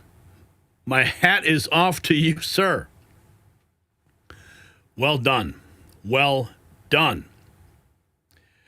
Okay, let's go to the Alcatraz matter. This is in the press briefing room earlier today. Our cameras were there to capture it all. Alcatraz going to be open up again. And, well, who will be ending up there? Administration to the other question for you is on Bondi and Burgum's trip today to Alcatraz. I'm curious what the funding is going to look like for that and who the president does want to see incarcerated there if it were to become. Sure. Well, this was an idea of the president. He spoke about it in May, and he directed his administration to review a reopening plan for Alcatraz if possible, which is why the Attorney General and the Secretary of Interior have traveled there today. They are touring the site, and if the Alcatraz prison is reopened, it would be under the purview of the Bureau of Prisons, and the Secretary of Interior also would play a big role in this as well. So they're there to review the site today, and I'm sure you'll hear more from them on it later. Oh, yeah, baby, let's go. Open up Alcatraz. We also have this from the press briefing room today. When asked if Trump would veto Representative Salazar's amnesty bill, here's what Karoline Leavitt had to say. Legislation. Congresswoman Salazar introduced legislation that would give some illegal immigrants in the country a path to citizenship. 10 Republicans signed on to what she's calling the Dignity Act. I'm curious what the White House's position is on the legislation and if the president would veto this bill if it made it to its desk. From my understanding, the White House nor the president has actually read through legislation. We focused on, of course, the One Big Beautiful Bill, which passed, which is another historic accomplishment of this president in record time. The Genius Act this week, the rescissions package, that's been the focus of the White House. But the president has made it very clear he will not support amnesty for illegal aliens in any way. No amnesty. If you remember, we were talking about what was being called soft amnesty. Now we're hearing no amnesty. Here she is delivering the message of total success. In this room, the complete and total success at our southern border that many in the media in this room continue to ignore is another example of the president keeping his word to families who have lost loved ones due to fentanyl, and it's another win for the American people. Customs and Border Protection just released the final operationalized stats for the month of June, and I must highlight some of these incredible numbers. There were only 6,072 Southwest apprehensions, in 15% lower than the previous record that this president set in the month of March. To put that in perspective, the Biden administration routinely saw the same number of encounters in a single day. And on many days, that number was more than 10,000 apprehensions at the southwest border. There were also 0 illegal aliens released along the southwest border for the second consecutive month in a row. President Trump promised to end the illegal alien invasion, and he has delivered on that promise to the American people in record time. The complete and total success at our southern border that many... Total success, baby. Let's keep going. Here we have Stephen Miller, one of my favorite members of the administration, talking about nobody has the right to invade our country. Every illegal alien fan. And nobody has the right. Doing friend at the Orange County City Hall. To invade our country. Nobody has the right to invade our country, fill up our emergency rooms, take our health care, take our jobs, take our tax dollars, live an entire life on free welfare. You know, every illegal alien family that Joe Biden and his party imported into this country that has 5 kids, 6 kids, 7 kids, who do you think is paying for their health care? Who do you think is paying for their education? Who do you think is paying for their food, their shelter, their housing, all of the working and middle class of this country? Nobody has the right. Okay, Secretary Doug Burgum, 8 hours ago, has this to report. Spent the day at Alcatraz Island, a National Park Service site, to start the work to renovate and reopen the site to house the most dangerous criminals and illegals. This administration is restoring safety, justice, and order to our streets. Holy cow, man. The Rock is getting reopened. Look at them touring the Rock. It's happening. Here's more on Alcatraz. Here's Doug Burgum, Secretary Burgum at Alcatraz Island. Alcatraz is the brand known around the world for being effective at housing people that are in incarceration, and so this is something that we're here to take a look at. It's a federal property. Its original use was a prison, and so part of this would be to test the feasibility about returning it back to its original use. Alcatraz. Oh, I think they could do it easy. Sacramento, California immigration enforcement operation leads to the arrest of 10 illegals, including an aggravated felon with a conviction. Several different as soon as we pulled up to a local Home Depot out here, suspected illegal immigrants started taking off running in all different directions as soon as they saw federal agents. That led to several different foot pursuits as agents were chasing down and arresting them. Ultimately saw about 10 different people being arrested by those federal agents, and Border Patrol telling us that records checks came back on one of the guys already, showing that he is an aggravated felon with a prior conviction for fentanyl trafficking. Then take a look at this video. This was a guy who said he was a U.S. citizen fleeing from federal agents after they say he slashed the tires on one of their vehicles. You'll see him running away. He then gets taken to the ground and he tangles with agents while he's on the ground. It appeared he kind of lunged at one of them. And you'll see the aftermath of that. Take a look at this picture right here. Those federal agents ended up macing that man in his face, took him into custody and took him away. His wife was yelling at agents the whole time, saying he's a U.S. citizen. The agent said, too bad, he slashed one of our tires. And then take a look at these photos here. We do have photos of the vehicle that had the tire slashed. There was one puncture mark. It quickly deflated, and the agents had to drive out of the area on their rims.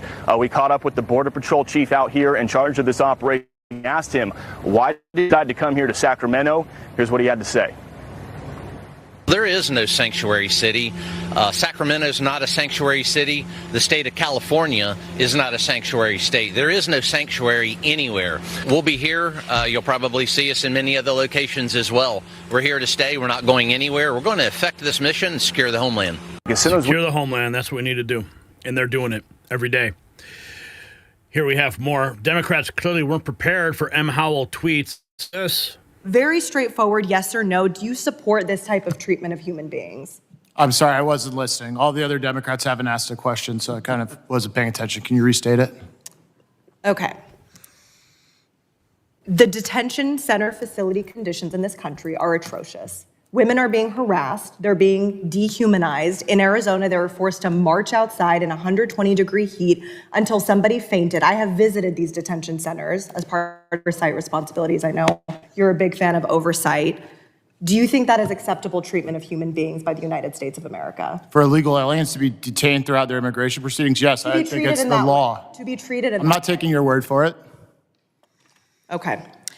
On top of that, 17 million Americans were just cut off of health care thanks to the vote of all of the Republican colleagues over here. Meanwhile, Republicans just gave more money to ICE and DHS to the tune of $170 billion. It's now one of the funded agencies in the world, about 16th or 17th in terms of what a military would look like for other countries.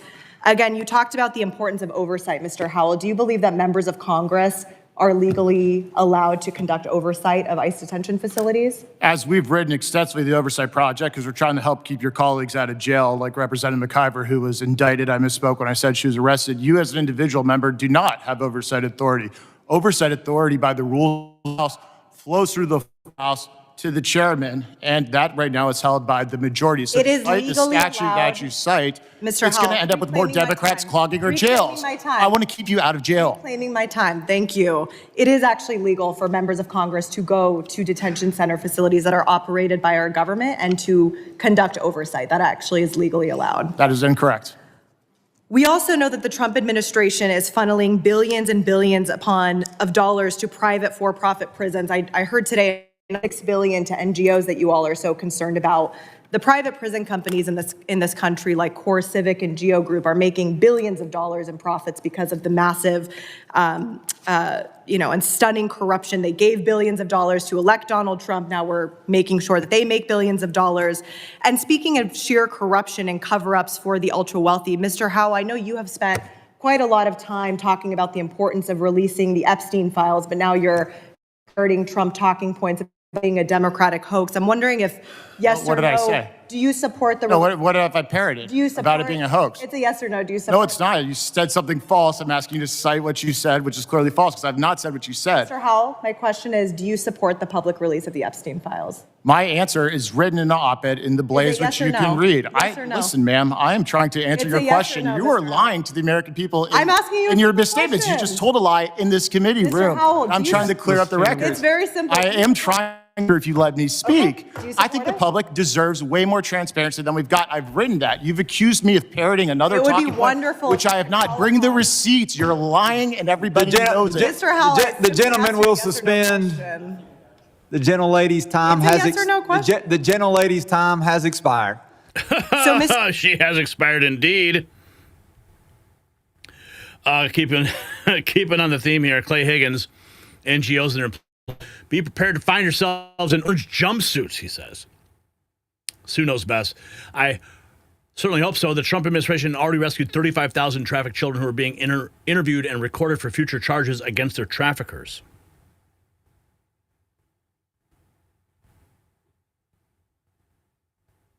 And we're buffering.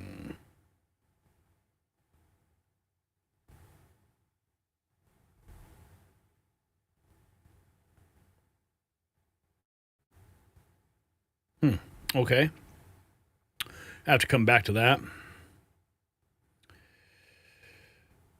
Here's more from Stephen Miller. Aliens have always been treated. Look, at every turn, illegal aliens have always been treated better than Americans. The difference is, in this administration, they're getting a ticket out of America so that we can take care of our own people. Do you have any idea how many resources will be opened up for Americans when the illegals are gone? No more waiting in line at an emergency room? No massive traffic in Los Angeles? Your health insurance premiums go down?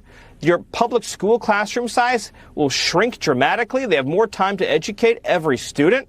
You won't have to compete for public benefits.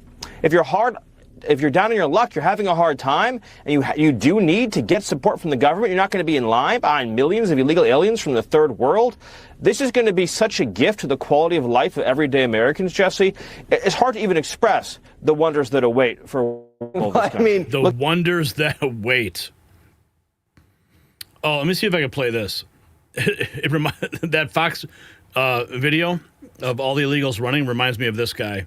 I don't know. They're all over there looking for work because none of them are here like legally. So what we're gonna do is we're gonna go over there and fuck with them a little bit. Look at them. Just look at them over there, just standing there like animals. Oh, let me work, let me work. I feel like the crocodile hunter.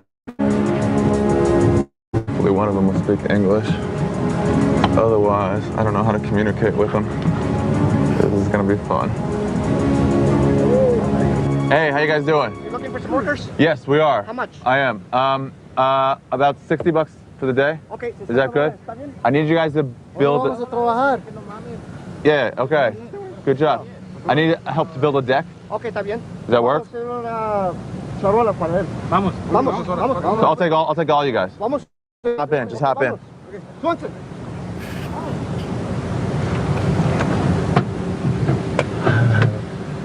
Oh no.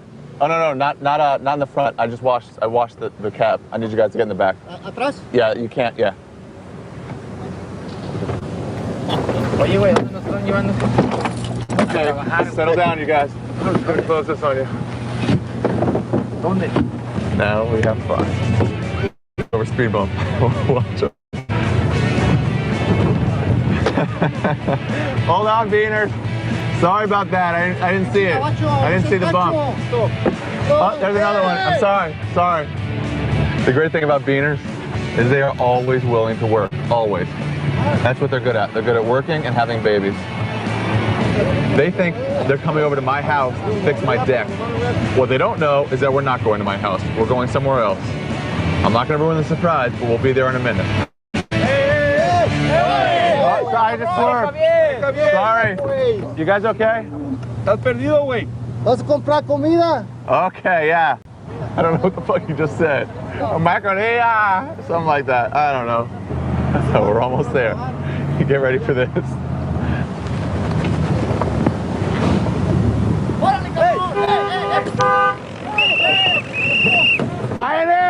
¡Ay, negra! ¡La migra! There's 6 of them right here! I got them!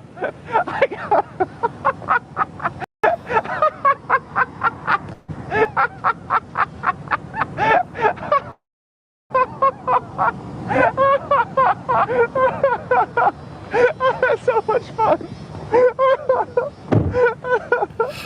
Fucking beaners! They scattered! So that's what I do every couple weeks, just to get rid of, thin out the herd a little bit, make sure they don't overpopulate. Hey, Beaner. Hey, you had a good time there, huh? No. Hey, settle down. Ari Schaefer, that was a prank he pulled about 12 years ago. This was posted. Oh my goodness. Yeah. Okay, continuing right along here. I think we've got covered all here. Let's take a listen to what Tom Homan's saying here. His name went. Well, look, I'm shocked this guy didn't change his name, went into hiding. I mean, he has blood on his hands. I can't believe he's actually admitting to be a Biden border advisor because based on his advice, we're historical immigration. They took the most secure border we ever had in Trump 45 and unsecured on purpose, which caused a historic increase in sex trafficking of young women and children. It caused 400 social security threats arrested at the border. It caused 250,000 Americans dead from fentanyl, an historic record. Over 4,000 migrants died crossing that border, an historic record. They broke a lot of records. They were all bad. And in the very end, they said, well, we dropped immigration by 70%. No, they didn't. He's probably the advisor to create the CHMV program, Cuba, Nicaragua, Venezuela, and Haiti. Let's bring 30,000 a month into the airports. Then let's open up the CBP, bring thousands in every day. We can say the illegal entries are down. They just played a shell game. I wonder if he advised Trump. I mean, did he advise Mayorkas and Kamala Harris and Biden to keep saying the border's secure? We know it wasn't secure. President Trump secured this border, the highest level ever, in 7 weeks. He took the most unsecured border we've ever seen with all these historic numbers and secured it in 7 weeks, President Trump. 7 weeks. Well, if you got value from this report, subscribe. My final thought is next. This is about reclaiming American sovereignty. For decades, violent criminals laughed at our justice system. Gang members who murdered Americans got protection under international treaties. Fentanyl dealers walked free in sanctuary cities while poisoning our kids. Child predators received Biden-era shields from deportation, but those days are over. Whether Alcatraz fully reopens or not, the message is clear. America's finished doormat. Tom Herman securing the border in 7 weeks. Stephen Miller promises every illegal gets a ticket out. Border Chief Bovino declares no sanctuary anywhere. This isn't just policy. It's a promise to every American family destroyed by open borders. So the question is, should convicted foreign gang members serve time on Alcatraz before deportation? Drop a yes or no in the comments below. And show your support for real border security with Next News merch. Linked in description. Pick out your favorite member of the administration in our American Badass series. Support Alligator Alcatraz as well. Or you can help us expose President Autopen and trigger a liberal at shop.nextnewsnetwork.com. Holy cow. Okay, moving right along, we have another, Curio, what are you doing here? Need some laughs from today's news? What did the triangle circle? You're pointless. What do you call a boat with a hole in the bottom? A sink. Oh boy. Yeah. Okay, let's get the answer to our question. You guys said it was Al Capone. It was, in fact, Al Capone. The Chicago mob boss served time on Alcatraz for tax evasion until 1939. Okay, now let's go to our next trivia question before we move to our next topic. Which president warned about government currency control in his farewell address? Was it A, Thomas Jefferson, B, Andrew Jackson, C, Dwight Eisenhower, or D, Ronald Reagan? I'm going to go with Andrew Jackson on this one. That's what I'm going. I just have a thing here I need to take a look at.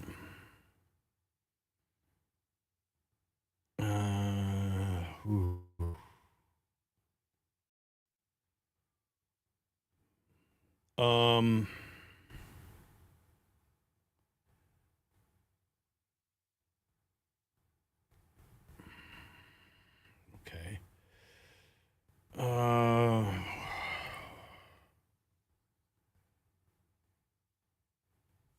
He wants to interview me, and he wants me in a documentary.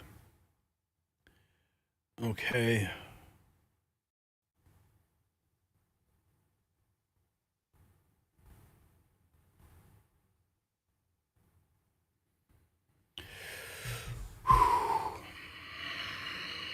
Hang on. I'm not sure who this person is.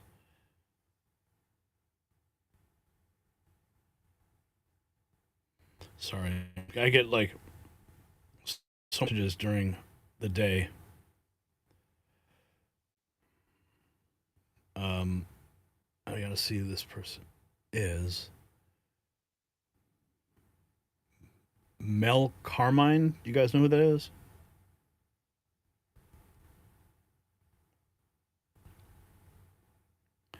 Mel Carmine.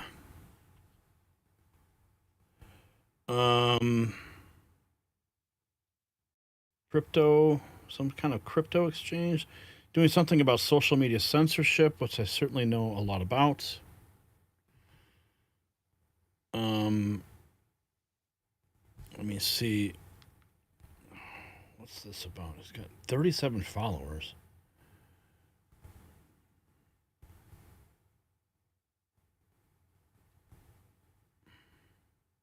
Okay, you read. No, I didn't.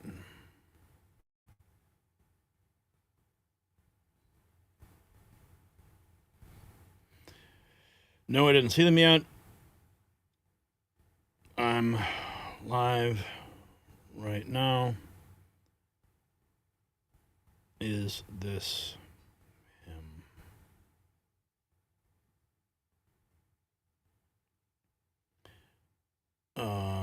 I'm not sure who Mel Carmine is. Okay, I'm sorry, guys. Let's see, what is this here? Okay, XR. Okay, what is this? This film could be the final straw. Will Trump finally end social media censorship? A documentary. Dear Mr. President. Dear Mr. President. Dear Mr. President. Dear Mr. President. Mr. President. Dear Mr. President. Dear Mr. President. When did freedom of speech become a crime? Okay.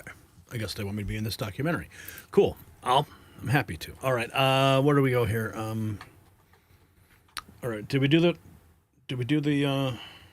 okay, we did. Okay. Sorry. I'm getting all scatterbrained here. And we're on the fourth topic, going into the Genius Act. Okay. All right. Let's find out more about what this is. Some people say it's opening the door to the CBDC. What? Chaos erupts over the Genius Act crypto bill. The public is being set up.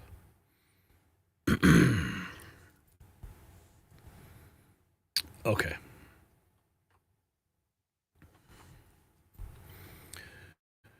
Congress just passed something called the Genius Act. Sounds smart, right? That's what they want you to think. While everyone argued about the Epstein files, lawmakers quietly pushed through crypto legislation that could change money forever. Now, Donald Trump supports it. His Treasury Secretary champions it, but Marjorie Taylor Greene voted no. And she's screaming warnings that nobody wants to hear. Steve Bannon says Trump doesn't really know what's in the bill. It promises crypto freedom, but critics say it opens the back door to something far more sinister: total government control of every dollar you spend. Now, they blocked all amendments and they rushed the vote. Now it sits on Trump's desk waiting for his signature. So what you're about to learn could save your financial freedom. So watch closely. Now, if you are suffering from daily aches and pains while watching your financial freedom slip away, listen closely. Just as the Genius Act promises relief while hiding potential control, Big Pharma promises relief while hooking you on dangerous pills. Top medical experts unveiled natural Karoline, the only solution that optimizes your natural painkillers without side effects. Over 1 million Americans discovered this drug-free alternative. While government seeks to control your money, take control of your pain. Legal, worldwide, certified drug-free, no addiction risk. Try Karoline for less than $1 a day. You can click trykano.com/NNN. It's linked down below for a 90-day risk-free trial. It expires at midnight, so make sure you click it now. And you got nothing to lose but your pain. Okay, so we got to talk about this bill. Let's just go to the moment is past. This is the moment. There's the gavel. All right. Republicans 196 yays, 9 nays. Democrats 102 yays and 101 nays. So 298, 119. That was the bill. Now, should we go to Marjorie Taylor Greene? She voted no. Let's find out why. Wrote an the Genius Act, President Trump wrote an executive order on January 23rd, and specifically on exactly what the Genius Act was about, except they did not include what was in his executive order, which is a ban on a central bank digital currency, which is extremely important. The president feels it's important, and that's why it was in his executive order. And the Senate left that out. And then they sent this over to the House, and Speaker Johnson didn't allow us to do amendments to amend the bill to ban CBDC.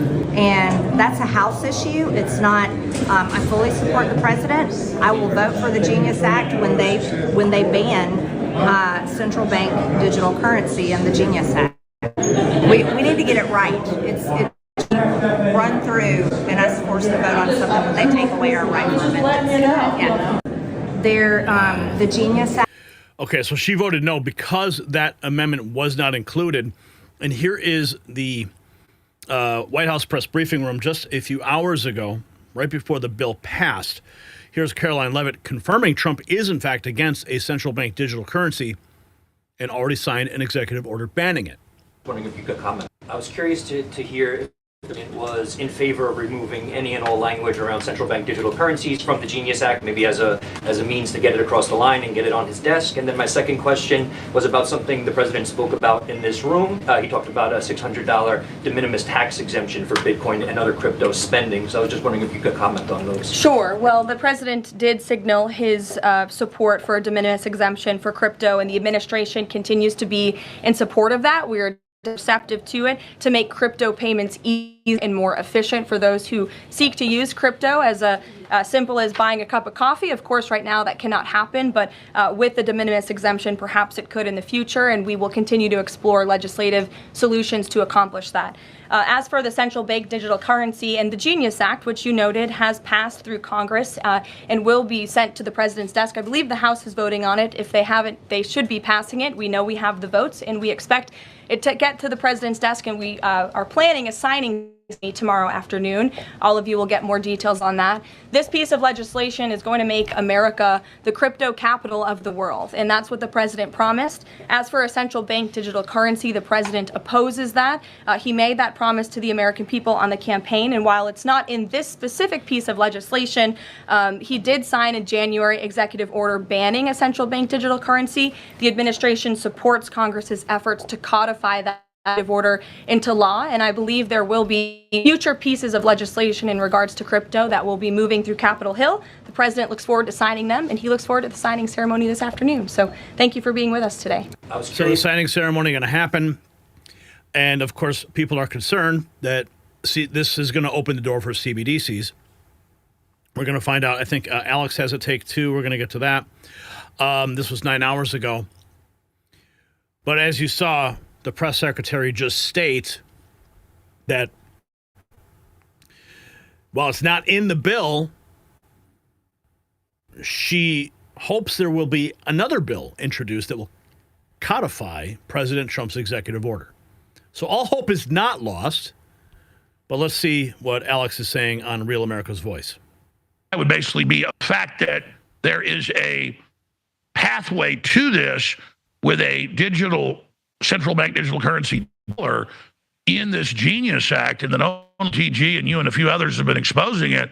It is a nightmare. But 11th hour, we shot down, thanks to you and others exposing it, when they had mainly pro votes for it. A large majority were supporting the AI liability protection for 10 years from the states and individuals, where AI would basically be above the law and could do whatever it wanted. That was just a blank check. We were able to then shoot that down in the big, beautiful bill, 99 to 1 vote. And so I think as we expose this section of the Genius Act, I believe that we can probably get that pulled out as well, because I would imagine, Trump sticks to his guns and understands this, and I don't think the public even knows about this at this point. You might go with him again and update him on what's happening, but I think if we cause a big enough stink about this, we can shoot this down. But at the end of the day, it's a threat to the dollar. A threat to the dollar. Let's see what we have here. Here's Representative Mike Flood. The Genius Act offers clear guidelines for regulators while also putting consumers and investors first. This is the beginning for the golden age of stablecoins and digital assets in America. Let's listen from the floor debate today. Coins have the... Thank you, Mr. Speaker, and thank you, Chairman Hill. I've been working on this since I was in the Nebraska legislature. Back in 2021, I passed the Nebraska Financial Innovation Act, making our state the second state to allow state-chartered banks to custody digital assets, mostly stablecoins. These stablecoins have the ability to greatly increase not only the speed of payments and settlements, but to also make the economic system even more efficient. Stablecoins will also support the advancement of the U.S. dollar around the globe. We may often take it for granted, but most of the transactions around the globe rely on a currency backed by the U.S. dollar. That could change if we don't adopt laws like this. Who steps in? Adversaries like China. We want to have a presence on the continent of Africa. That is the next frontier. This assures us of that. In the early days, caution was certainly prudent. Stablecoins are a novel technology with significant questions regarding how to protect consumers, what happens in the event of a bankruptcy, how to ensure that the issuers live up to the technology's namesake by providing a truly stable asset, the dollar. That's why we've been working in our committee the last several years. Similarly, the Senate has been running through their process. Let me be clear, this bill is perfect. With my experience in Nebraska, I am a strident supporter of a strong, robust state pathway for issuers. This bill has a state pathway, but it's capped at $10 billion asset threshold. I personally much prefer Congressman Brian Stiles' Stable Act to this Senate product. However, despite my personal preferences, this bill absolutely provides a comprehensive and safe federal framework for stablecoin regulation. In order to usher in a new era of blockchain innovation, we need to pass the Genius Act so our regulators can get to work implementing a comprehensive stablecoin framework. With that, I yield back. Gentleman yields back. Oh, wow. Listen, I am totally pro-crypto, but I am absolutely against any type of CBDC. So there's no question, as Alex said, we have to put pressure on the administration. We have to put pressure on Congress and our senators so that there can be a bill that will codify Trump's executive order. He is against a CBDC, a central bank digital currency.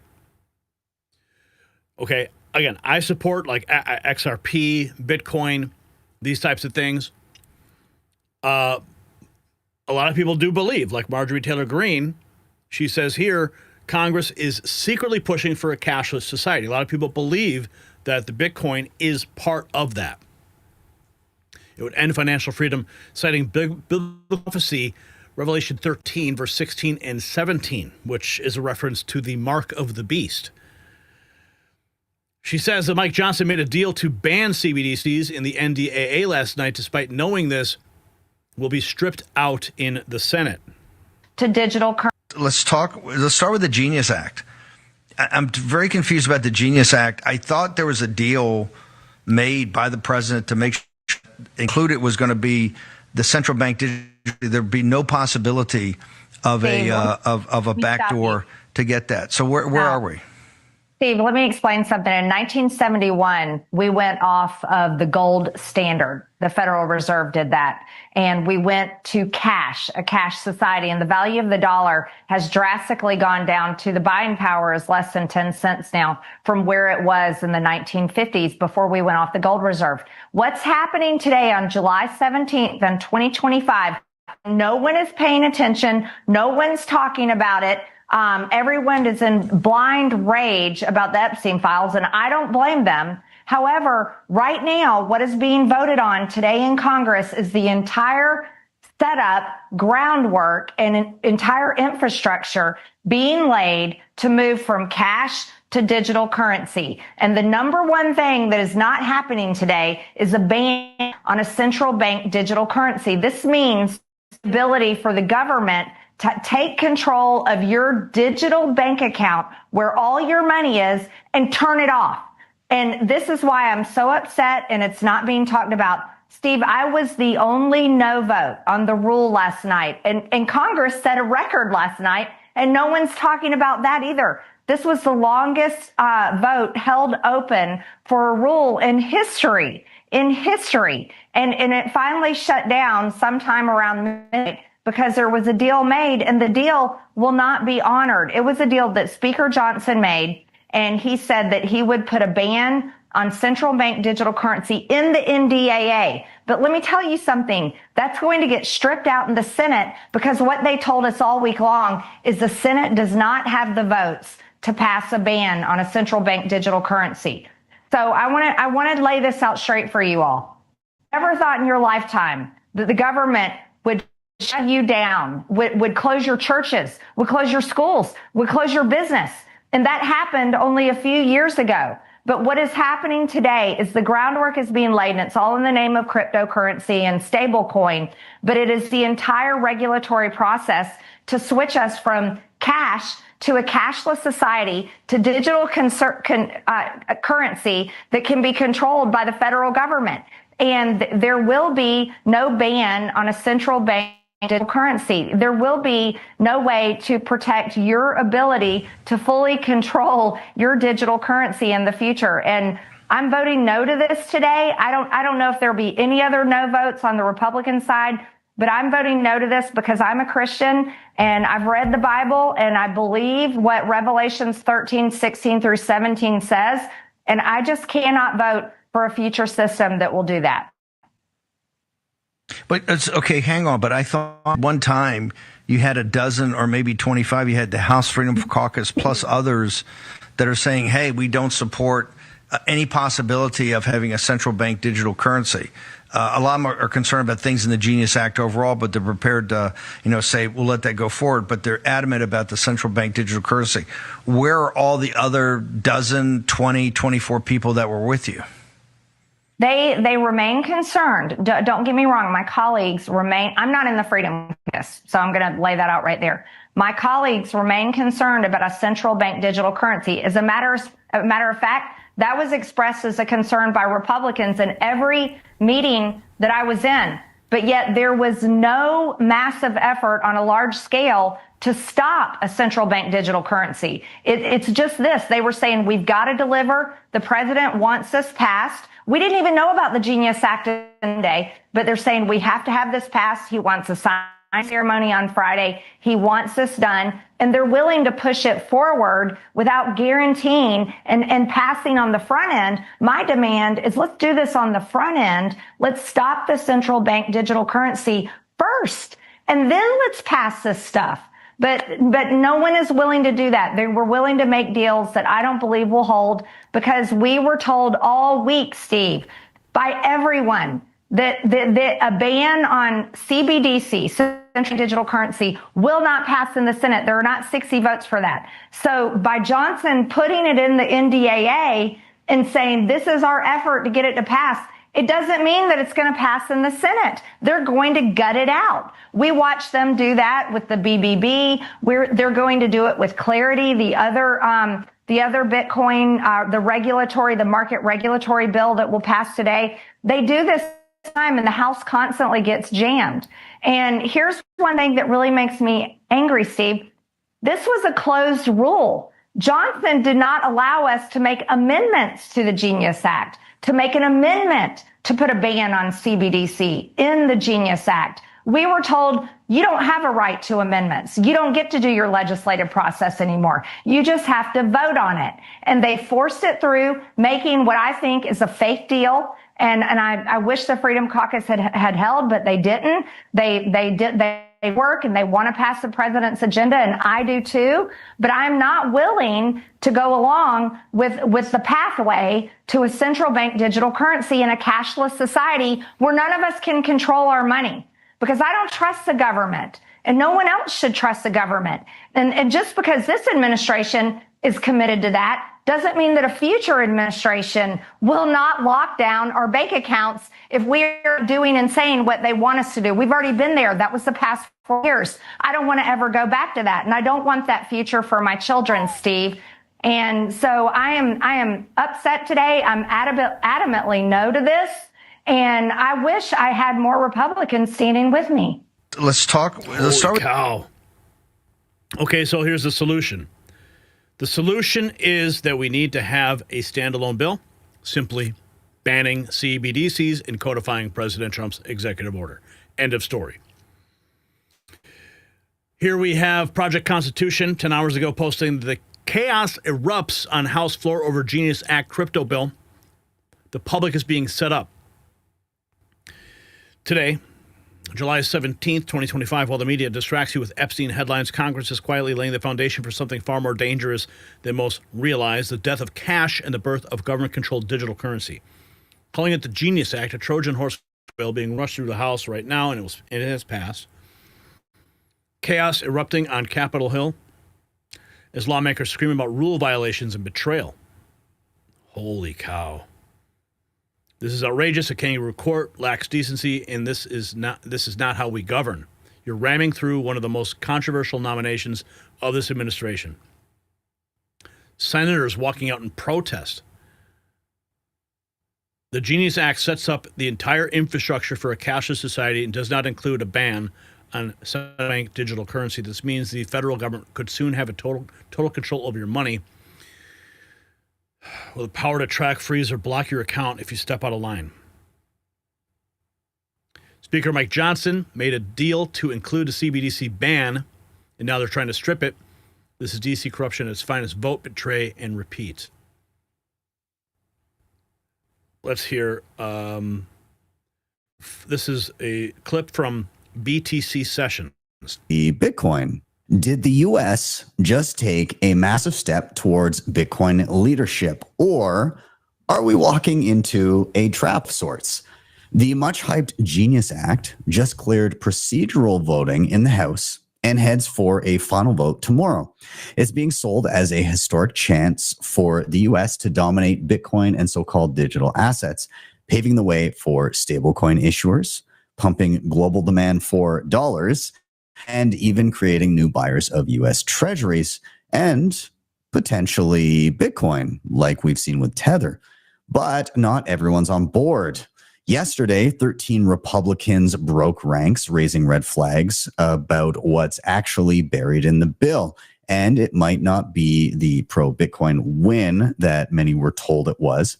We always say that Bitcoin is a Trojan horse, but if this time the government is trying to Trojan horse, we're going to take a look at a clip from a prominent Republican sounding the alarm on some hidden dangers in the Genius Act. And once you hear these quotes, you may understand why the vote could shape the future of Bitcoin in America for better or worse. So this is Andy Biggs, Republican.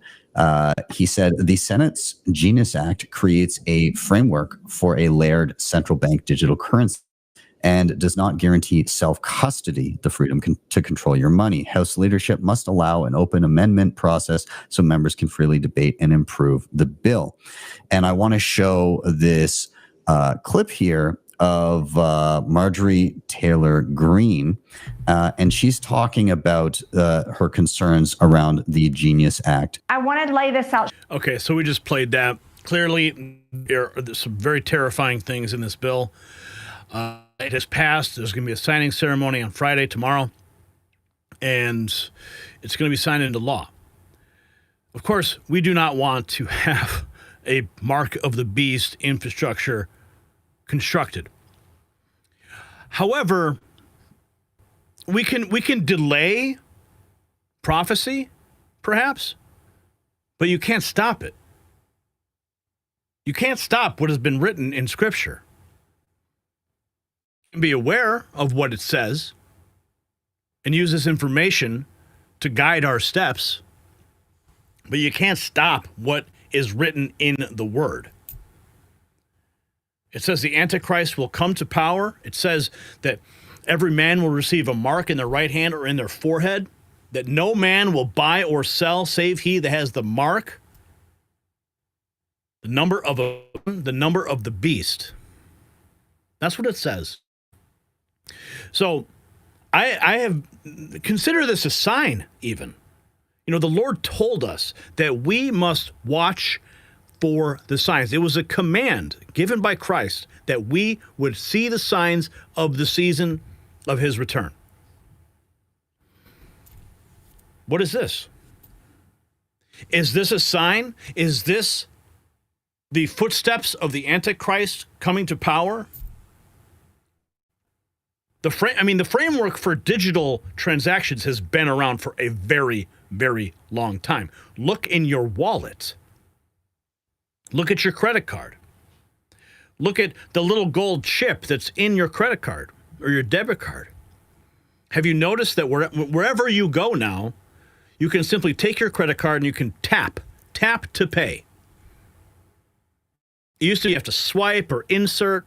Now it's simply tap to pay.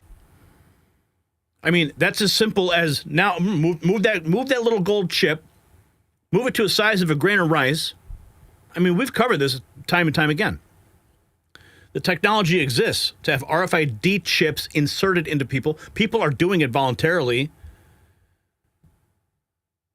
So it's just a matter of time before that little gold chip on your debit card is tied to a microchip and it into your body so that you can tap to pay. So like I said, we can perhaps delay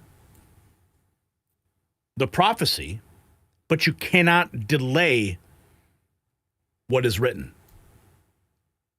So that's my take on this.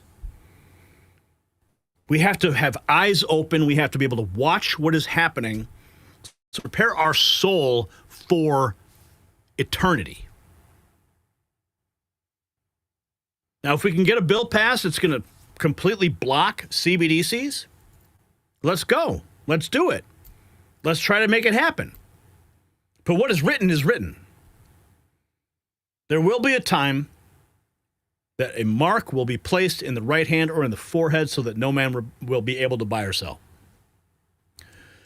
So we can scream and yell about infrastructure being created. Yes, at least listen to it as a warning for the fulfillment of prophecy, but know that redemption draws nigh. All this means is that Christ will return, so celebrate. Celebrate that. And the Bible says it's going to get scary. There will be tribulation. There will be wars and rumors of war. There will be an Antichrist figure who will rise up. Who will that be? I believe for a long time it would be Prince Charles, or now King Charles. That remains to be seen. The Antichrist would have to, it says he's going to have a mortal wound, and he's actually going to have a resurrection, everything. I mean, these are things that are written in Scripture. Now, we're not at that point yet.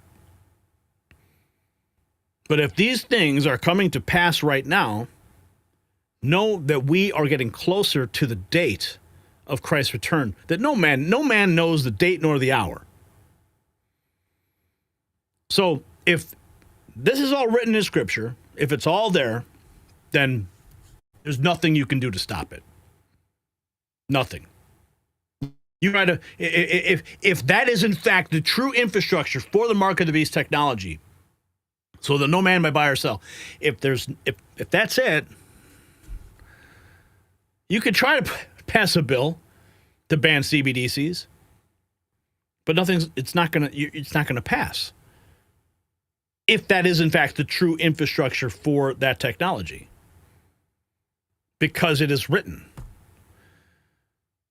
So all we can is watch, pay very close attention, prepare ourselves, our soul, our family for what comes next. Because if they do actually implement something like that, you're not going to be able to transact in the world. You will need to barter. You will need to have tangible items that you can trade. And if we ever get to that point, I mean, we saw what it looked like during COVID with all the lockdowns, the division of people. You better have a network set up to survive what is coming, because it's gonna get ugly before it gets beautiful. So keep that in mind. If you got value from this report, tap subscribe. My final thought is next. So this Genius Act represents ultimate bait and switch. They promise crypto innovation while potentially enslaving every American to programmable money. Without explicit CBDC prohibition, this bill hands government the power to control what you buy, when you buy it, and from whom. Imagine money that expires, that can't buy certain products, that tracks every transaction. Remember during COVID, they wanted you to present your papers. They wanted to limit where you could travel. We talked about this, the push for electric vehicles, right? Remember when they were shutting down electric vehicles in Russia? They're shutting down Teslas. Really. It's all in the electronic system. If you don't show your papers, you can't buy the toilet paper you need. That's where this is all going. Marjorie Taylor Greene sees it, Bannon sees it. But the swamp rushed it through while distracting us with other headlines. So the mark of the beast isn't just coming. It could be right here being legislated. Now, yes, Trump did sign an executive order against CBDCs, but this bill could override that protection through some legal backdoors. Remember, financial freedom dies not with bullets, but with bills. So here is the question. And Trump loves it. I don't think he's going to do it. But do you think Trump should veto the Genius Act until it explicitly bans all central bank digital currencies? I have a strong feeling that during that signing ceremony, it's not going to be a veto stamp, but that black Sharpie making its way across that paper. And that's a sound we all know too well. So protect your soul, no matter what. And protect yourself by getting some Next News merch while you can still spend freely.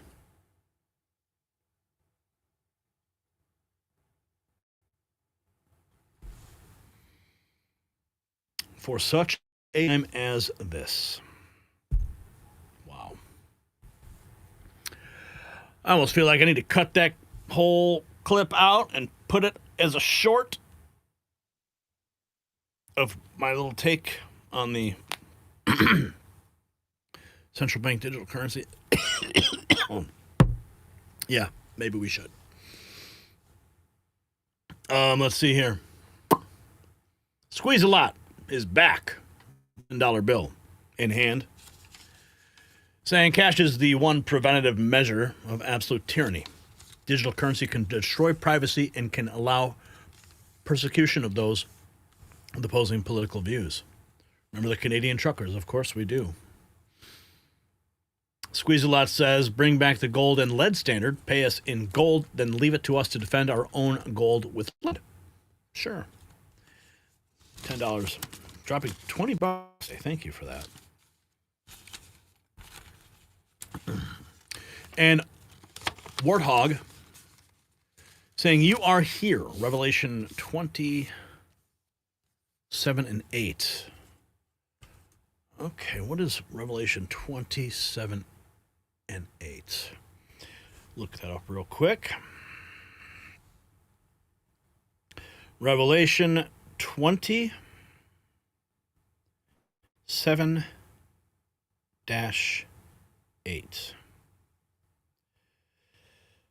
Okay. Revelation 20-8 describes Satan's release from his imprisonment after the 1,000-year reign of Christ and his subsequent attempt to deceive nations. I don't think we're there, the 1,000-year reign of Christ. No, that's after. It says right here, and when 1,000 years are expired, Satan shall be loosed out of his prison and shall go out to deceive the nations which are in the four quarters of the earth, Gog and Magog, to gather them together to battle, the number of whom is as the sea of the sand. So the 1,000 years expired. I thought the Gog and Magog war was preceding the tribulation. I'm going to have to go back and do my homework on biblical prophecy. Oh, man. Missed your call, bro. Sorry.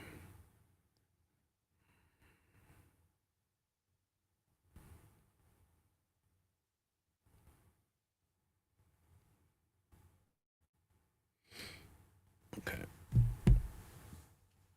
Well, thank you for bringing that to my attention. I'll have to dig a little deeper.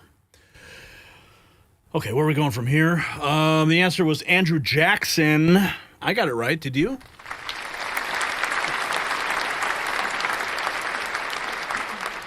You didn't.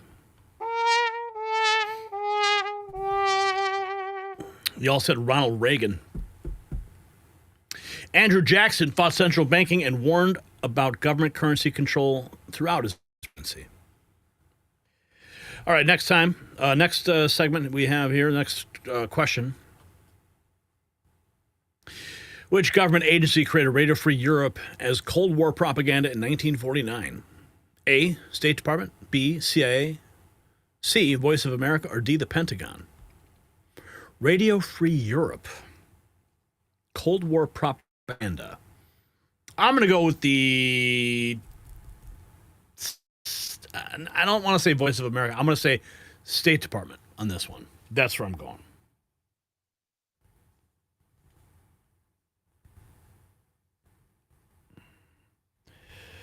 Let's take a selfie here for my friend. Real quick.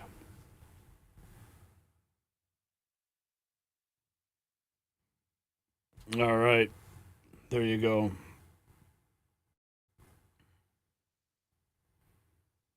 Okay. Where are we going from here? We're going into our last topic of the evening. Oh, so sad. So sad. Okay. Hey, it's our girl, Justine Brooke Murray.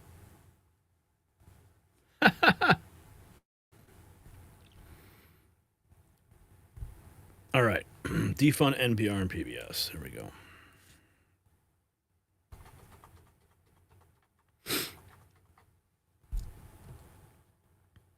The Senate just did something Republicans promised for decades but never delivered. In a razor-thin 51-48 vote, they killed taxpayer funding for NPR and PBS. 50 years of forcing conservatives to pay for liberal propaganda over. No more government pay for networks that mock your values. No more tax dollars for outlets that called you deplorable. CNN's Brian Stelter announced like a funeral the end of publicly funded media era. Democrats, of course, melting down, claiming rural Americans can't survive without PBS. You said people are going to die? Yes, Jar Jar, that's what they're saying. Yeah, no PBS weather alerts as if smartphones don't exist, right? But the real terror isn't about public safety. It's about losing their indoctrination machine. What died in that Senate vote changes American media forever. And the aftermath is glorious, so stay with us.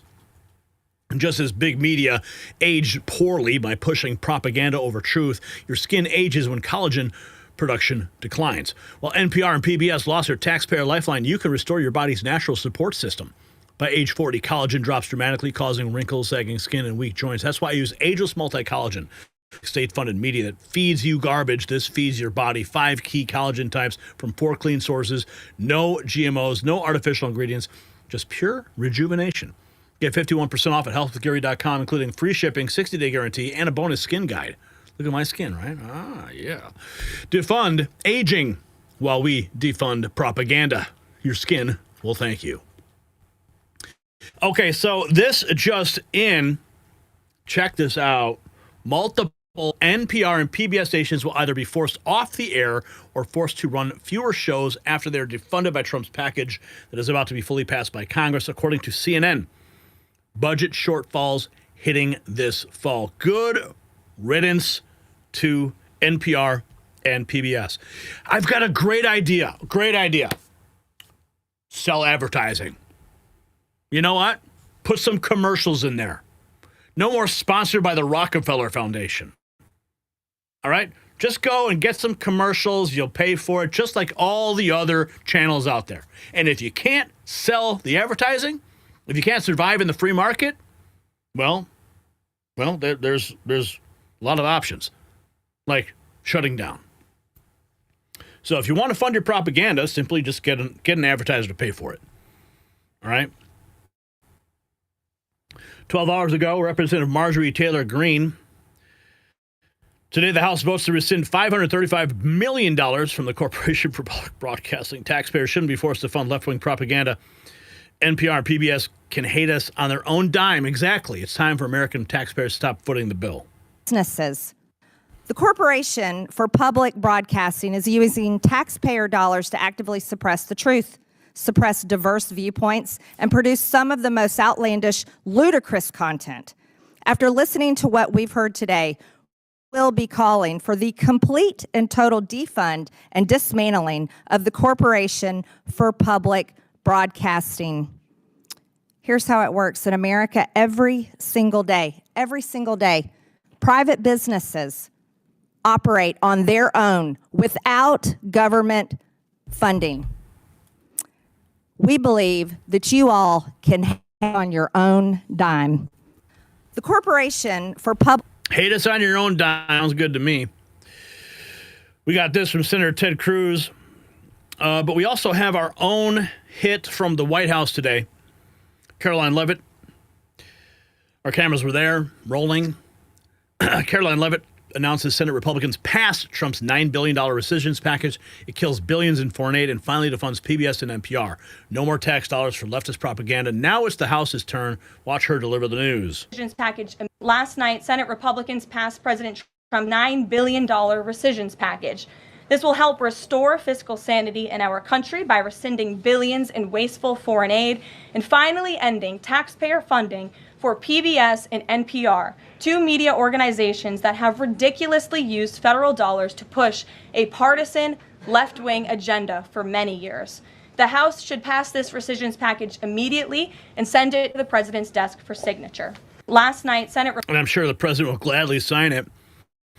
Ted Cruz laying into public broadcasting 24 hours ago on the Senate floor.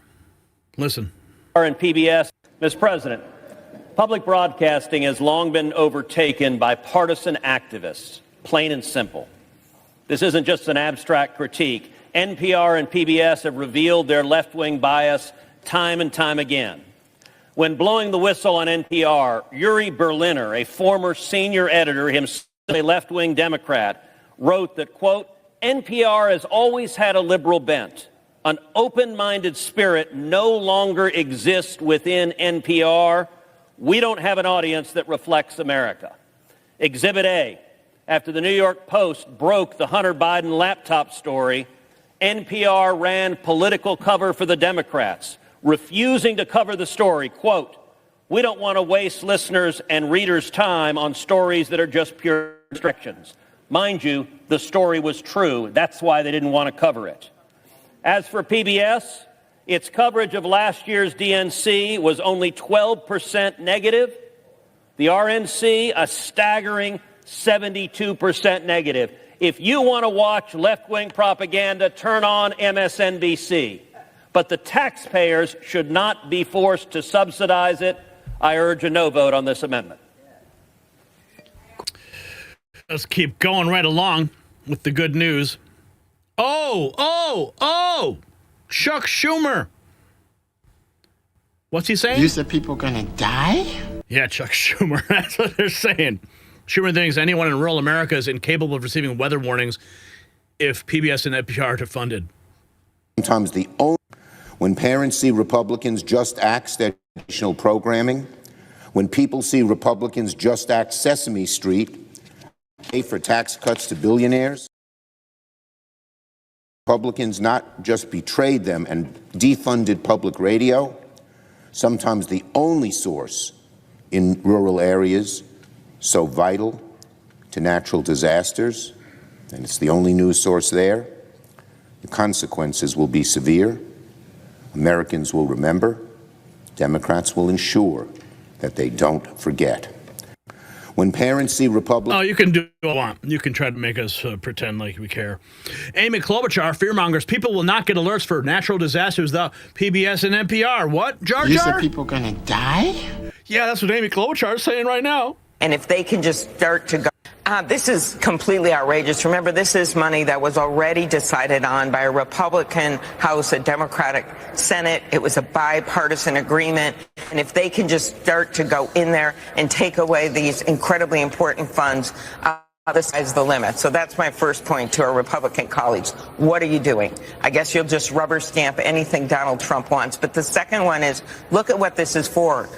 Just as we've seen these weather disasters, including horrifically in Texas, but the fires in Arizona and the like, in many remote areas, or if in states like Florida with hurricane season upon us, they rely on a series of public broadcasting to get alerts out. And when it works well, we'll actually have a system set up, it works well. This is not the time to cut back on public radio and public TV. And one thing people don't know, 2-to-1 on the percentage that comes from federal funding, 2-to-1, it's double for rural, the percentage, over what it is for urban and other stations. So that's the case we're going to be making, in addition to obvious on the foreign aid, when it's really about our security, when we're in the middle of all these peace negotiations in the Mideast. Why would you mess around with funding that people have relied on and trust America to provide? You said people gonna die? This is completely outrageous.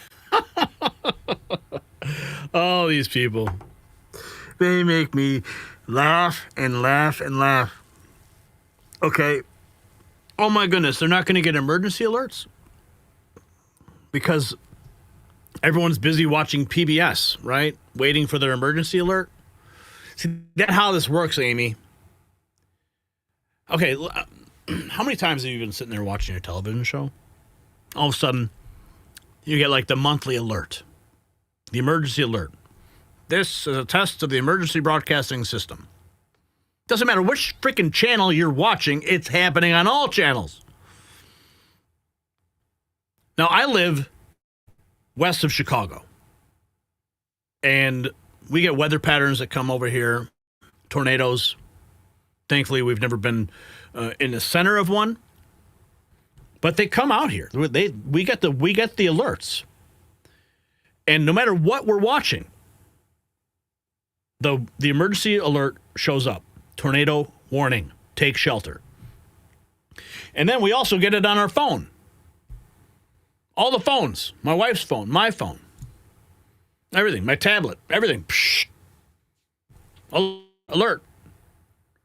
So don't tell me that someone's going to be watching something else, something other than PBS, and they're not going to get that extreme weather alert. Just more fear-mongering. You said people gonna die? Yes, Jar Jar, that's what they say. They say it all the time. They're trying to scare us, Jar Jar. But we are not buying it. Oh, here's Dana Bash. Oh, after stopping herself from reading in its entirety Trump's Truth Social post blasting PBS and NPR, she says, I'm not going to read that. CNN's Dana Bash insists rural communities rely on public broadcasting still? Such a backward view of rural America. Certainly. Let's listen to CNN say. You said people gonna die? I know, Jar Jar. That's what they say on CNN, too. Not just Amy Klobuchar or Chuck Schumer. It's Dana Bash. Communities and public. And he wrote, it's very important that all Republicans adhere to my rescissions bill and in particular defund the Corporation for Public Broadcasting, which is worse than, I'm not even going to read that. Any Republican that votes to allow this monstrosity to continue broadcasting will not have my endorsement. I think one of the most interesting groups of people to watch in the rural Republicans in the Senate and the House, and on all of these issues, because so many of them are affecting rural communities, and public schools are the center of small towns in America. And my understanding from Democrats who cover rural areas is they don't think that they can exactly win rural America, but they say they're being heard in a way that they have never been before, and maybe they can lose less badly.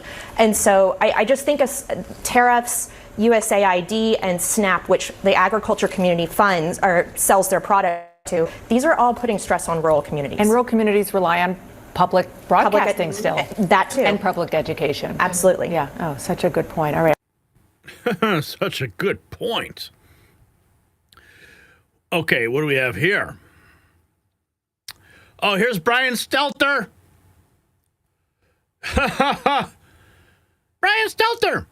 Look, the horrifying news for NPR and PBS. This is the end of publicly funded media era. No more. Not happening now.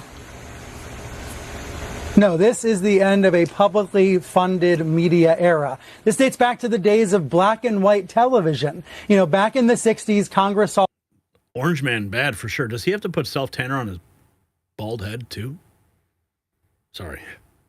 Era. This dates back to the days of black and white television. You know, back in the 60s, Congress saw a value for PBS and NPR, but no, as a result of this rescission, radio and TV stations will have to lay off staffers and cut back on programming. Some smaller stations will suffer more than bigger stations, right? Popular shows like Daniel Tiger's... Not happening now. Daniel Tiger's Neighborhood. I'm sure we can catch that on Netflix, too. Okay, let's see here. At 2:30 a.m., the Senate passed President Trump's first DOJ rescission package. And PBS and USAID will be defunded. Amen. Let's listen to Justine Brooke Murray. You will no longer have to pay for NPR to broadcast the moaning of mothers as their And it takes a lot of confidence for NPR CEO Catherine Maher to testify in front of Congress and say this with a straight face. We have a responsibility to serve America across the full political spectrum in a trustworthy, nonpartisan fashion. Yeah, she's certainly serving us, a steaming pile of propaganda, egging on terrorists to loot and blow up our nation? That's as American and nonpartisan as campaigning for the Communist Party when our nation's public radio isn't serving our nation's enemies. They're sickos who get off on the moaning of self-serving mothers who murder their preborn children. Keep breathing, Brandy tells her over and over. I can't, the patient says at one point when the cramps get painful. Yes, you can, Brandy tells her. You're doing it. And then within just a couple of minutes, it's over. All right, we're done. Take some deep breaths for me. Catch your breath. You did it. That's disgusting. That's also where your money goes when you're forced to pay hundreds of millions of dollars each year. So NPR can tell you killing babies is just like giving birth. Most patients are partially awake during the procedures. They get IV medication for pain and anxiety. The lights are dimmed. There's soothing music. It actually feels a lot like a childbirth. The medical gown, your bare legs in stirrups, and a person next to you saying, "You can do this." They're not serving you. They're using propaganda to brainwash you. Not anymore. Not anymore. Yeah, baby. If you got value from this report, tap subscribe. My final thought is next. So this defunding victory proves elections have consequences. For decades, conservatives were forced to subsidize their own character assassination. NPR called us racist. PBS pushing transgender propaganda on our kids. Both took our tax dollars while spitting in our faces. Now they'll have to survive on their own merit or die, just like every other business in America. And of course, Democrats are crying about rural weather alerts exposing their true contempt for flyover country. They think that farmers are too stupid to check weather apps. They believe small towns need Big Bird to warn them about tornadoes. And the arrogance is absolutely breathtaking. You said people gonna die? I know. That's what they keep saying. But Ted Cruz nailed it. Public broadcasting became partisan activism. Now it's just private broadcasting. Let the free market decide if anyone wants their product. So here's the question. Should Trump go one step further and investigate NPR and PBS for decades of partisan abuse of your tax dollars? Drop a yes or no.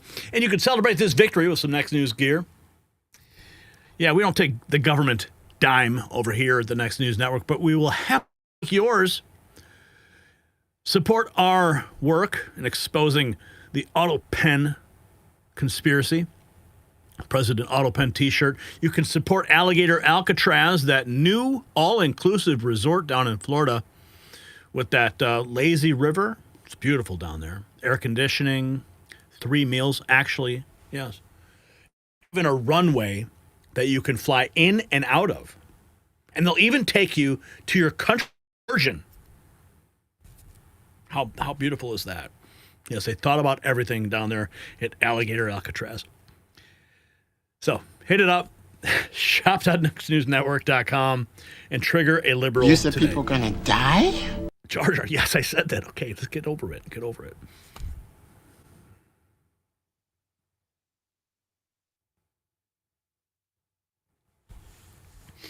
All right. All right, where are we at here? No super chats. We are at $33.97 today. I thought you guys would do better today, but I guess I was wrong. Okay, so the trivia answer, what is it? Oh, B. You guys said B.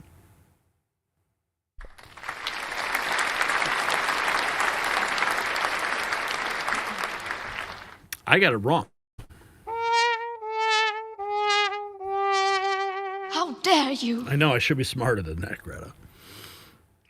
The Central Intelligence Agency secretly created and funded Radio Free Europe as anti-communist propaganda. Well done, guys. All right, what are you guys saying in the chat room? I want to check in real quick with you guys. You are $33 richer for me, says 10% for the big guy. They've stolen our tax dollars and spent them on an agenda of propaganda against us to achieve their political goal. It's disgusting. Good night and God bless, says Pothead Kenny. Breaking news. Trump to order Bondi to release Epstein transcripts of the court case. Yes, we just covered it. Thank you, Karen. I like the Jar Jar. It shows how ridiculous they are. Yes. You said people gonna die? That was a special request. I had Brian program that. Our wizard behind the curtain. I'm sure there's some other sound bites we could incorporate. Maybe Brian will just get a whole. Maybe we'll get the bigger Stream Deck, and we can have some more fun with some bigger buttons and more sound bites. Oh, you can only have what, 6? You said? I think that's what you told me. Oh, within that. But, oh, so we could just use the other system and we could run the Stream Deck through vMix? Or we would have to have another Stream Deck or some other device that goes directly to the vMix computer. Is that what we would do? And then that would run into the soundboard and have all kinds of fun sound effects.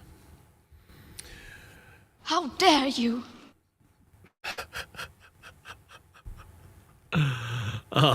Robert says, great show. Thank you.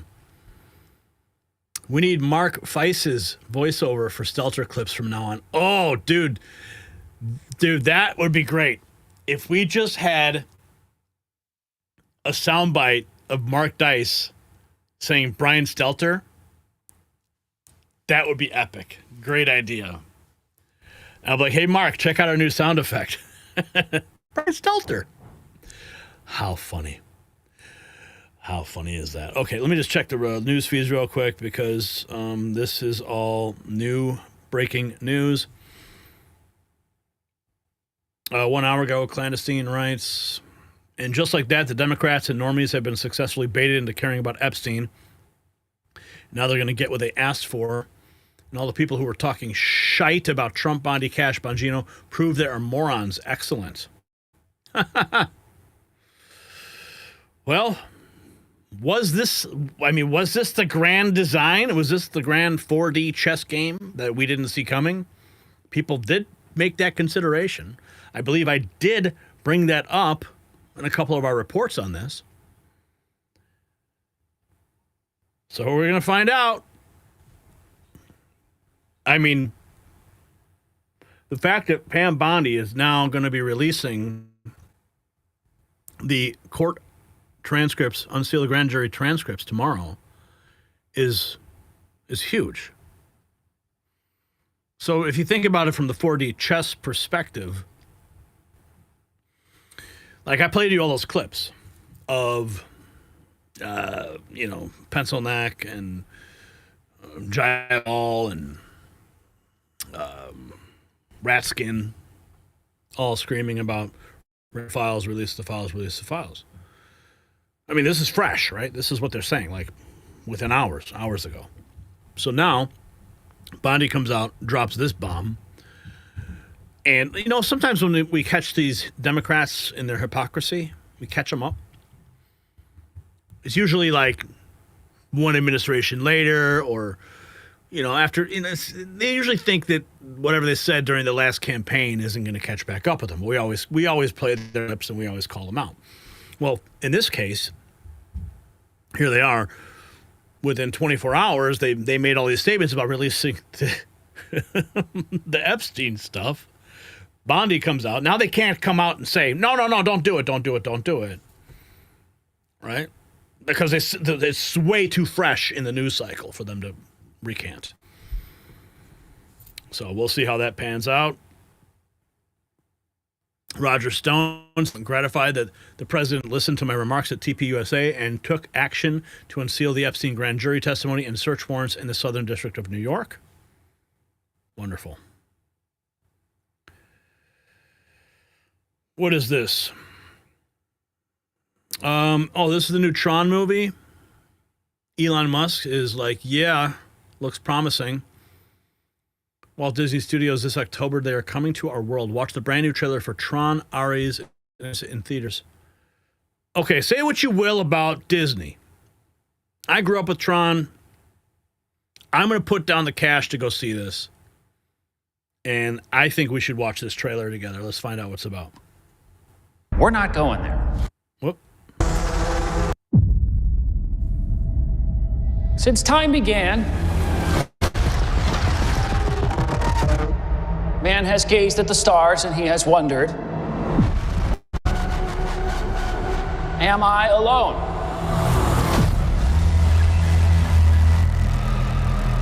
So much talk of AI and big tech today.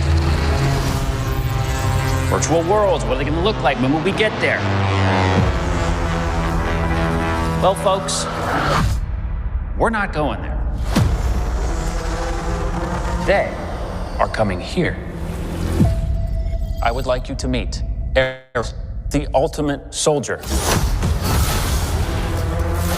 He's biblically strong, lightning fast, supremely intelligent. And if he is struck down on the battlefield, I will simply make you another.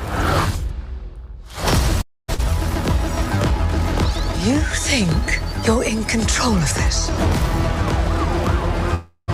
You're not.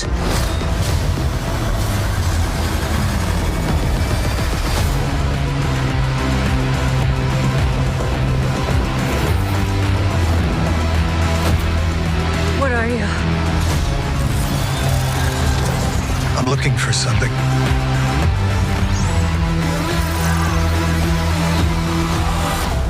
Something I do not understand.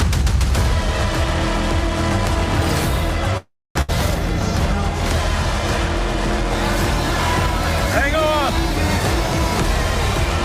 A malfunctioning program who wants to live.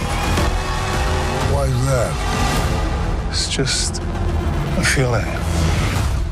Fascinating.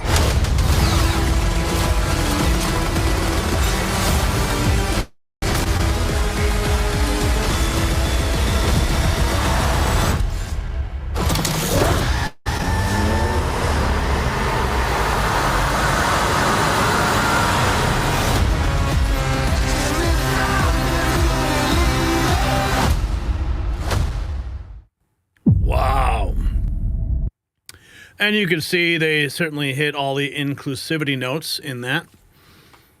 So, yeah, I know. F Disney, no Disney crap for me. But I think I want to check it out. You know? I actually, I did go and see Superman. Did I tell you that? I went and saw Superman with my family. And it wasn't as woke as I thought it would be. I mean, there was a line towards the end that could be interpreted kind of like alien, right? And he's really just a human too. I mean, that could be interpreted if you want, but it was pretty cool. But I did think that Superman was a little weak. I mean, there was one scene, spoiler alert, there was one scene where he's fighting a big, huge monster, and he's fighting it alongside the Justice Gang, as they were called, with like Green Lantern and another couple superheroes. And the other superheroes were like, let's kill it. And Superman's like, no, we should capture it and send it to another planet so we can learn about it. Like, what? Anyway. It wasn't as woke as I thought. I mean, I was listening. I got my spidey senses up, and I'm trying to look for this stuff, and I really didn't see it. Joe Bannister posting this 30 minutes ago. It's really quite incredible that the American people put up with such a corrupt and evil system. James O'Keefe. He was quote tweeting James O'Keefe. IRS official Alex Mena, who works in criminal investigations, says IRS News has no problem going after the small people, putting people in prison, and destroying people's lives. Mena doubts the constitutionality of his employer, the IRS, using AI to access everyone's bank accounts nationwide. Maynard recalls IRS agents stating that the first person you shoot, you're going to remember, but after that, you're going to like 100 people, and you're not going to remember any of them. He says IRS agents are a-holes. They're the definition of an a-hole, all of them. Video obtained by O'Keefe Media, citizen journalist, who's part of our American Swiper program. That was posted February 21st of 2024. 5.2 million views. Right on, James.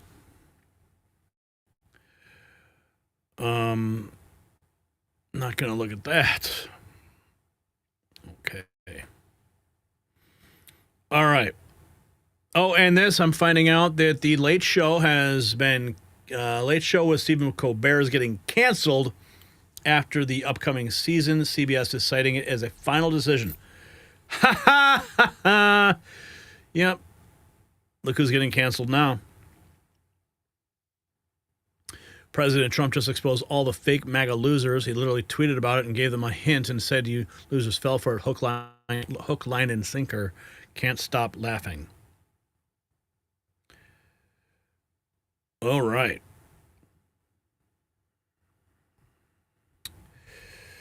So, Patriots, what a show, what a day, what a moment in American history. We started with the Epstein files, tearing MAGA apart at the seams. Trump calls it a Democrat hoax, but 60% of voters want answers. And, of course, he listened by ordering Pam Bondi to unseal the documents, the grand jury. When Elon Musk uses simple logic, if they confirmed victims, they have names. But Fox News went silent. But we're going to find out tomorrow. It's not about conspiracy theories anymore. It's about whether the America First movement demands truth or accepts whatever narrative that the boss delivers. And the boss has delivered a stunning move today. The deep state couldn't destroy MAGA from outside, so they tried to implode it from within. Looks like we're going to find out a lot more tomorrow. And then we exposed Biden's Autopen scandal, the greatest presidential fraud in history. 1 million documents signed by machine while the president drooled. Fauci under investigation. Obama allegedly coordinating pardons. Witnesses pleading the fifth like common criminals. Every signature represents potential treason. The ghost presidency wasn't just embarrassing, it was criminal. And now the bill has come due. And we showed you Alcatraz preparing to reopen. Shockwaves through the criminal underworld. Whether it fully returns as a federal prison or not, the message rings clear. America is done coddling killers, and Tom Homan secured the border in 7 weeks. Stephen Miller promises deportation. Border chiefs declare no sanctuary anywhere. The invasion that Democrats invited is over. But then came the Genius Act. A warning. A crypto bill that could enslave your wallet forever. MTG voted no. Bannon sounds alarms. While promising digital freedom, it opens doors to central bank control over every penny you spend. The beast system arrives not through force, but through legislation, wrapped in promises of innovation. Now, Trump may sign our financial freedom away without even knowing it. So let's just hope that we can perhaps prolong what is written in Scripture by inserting a new bill to ban CBDCs, but you can't stop what is written. Finally, sweet victory as NPR and PBS lose their welfare checks. 50 years of forcing conservatives to fund their own mockery finish. Democrats claim rural America needs PBS for weather alerts because people gonna die? Yeah, that's what they say. Proving they think farmers are idiots. The propaganda state just lost its allowance, so let them compete in the free market that they despise. And to everyone who sent super chats and rumble rants tonight, thank you. You're the backbone of independent media. Your support keeps truth alive when billionaire-funded networks push lies. You have proved that real journalism doesn't need government subsidies. It needs patriots who care. So tell a friend about the show. Text in the link, share it on every platform. The algorithm cannot stop word of mouth. Hit our merch shop at shop.nextnewsnetwork.com and wear your values proudly. From alligator Alcatraz to American badass designs, we've got gear that triggers liberals and supports real news. This is Gary Franchi reminding you that the Raw Feed isn't just a show, it's a movement. We don't just report the news, we make it with you. Tomorrow brings new battles, new revelations, and new victories. Until then, stay free, stay fierce, and keep fighting. We'll see you next time on the Raw Feed.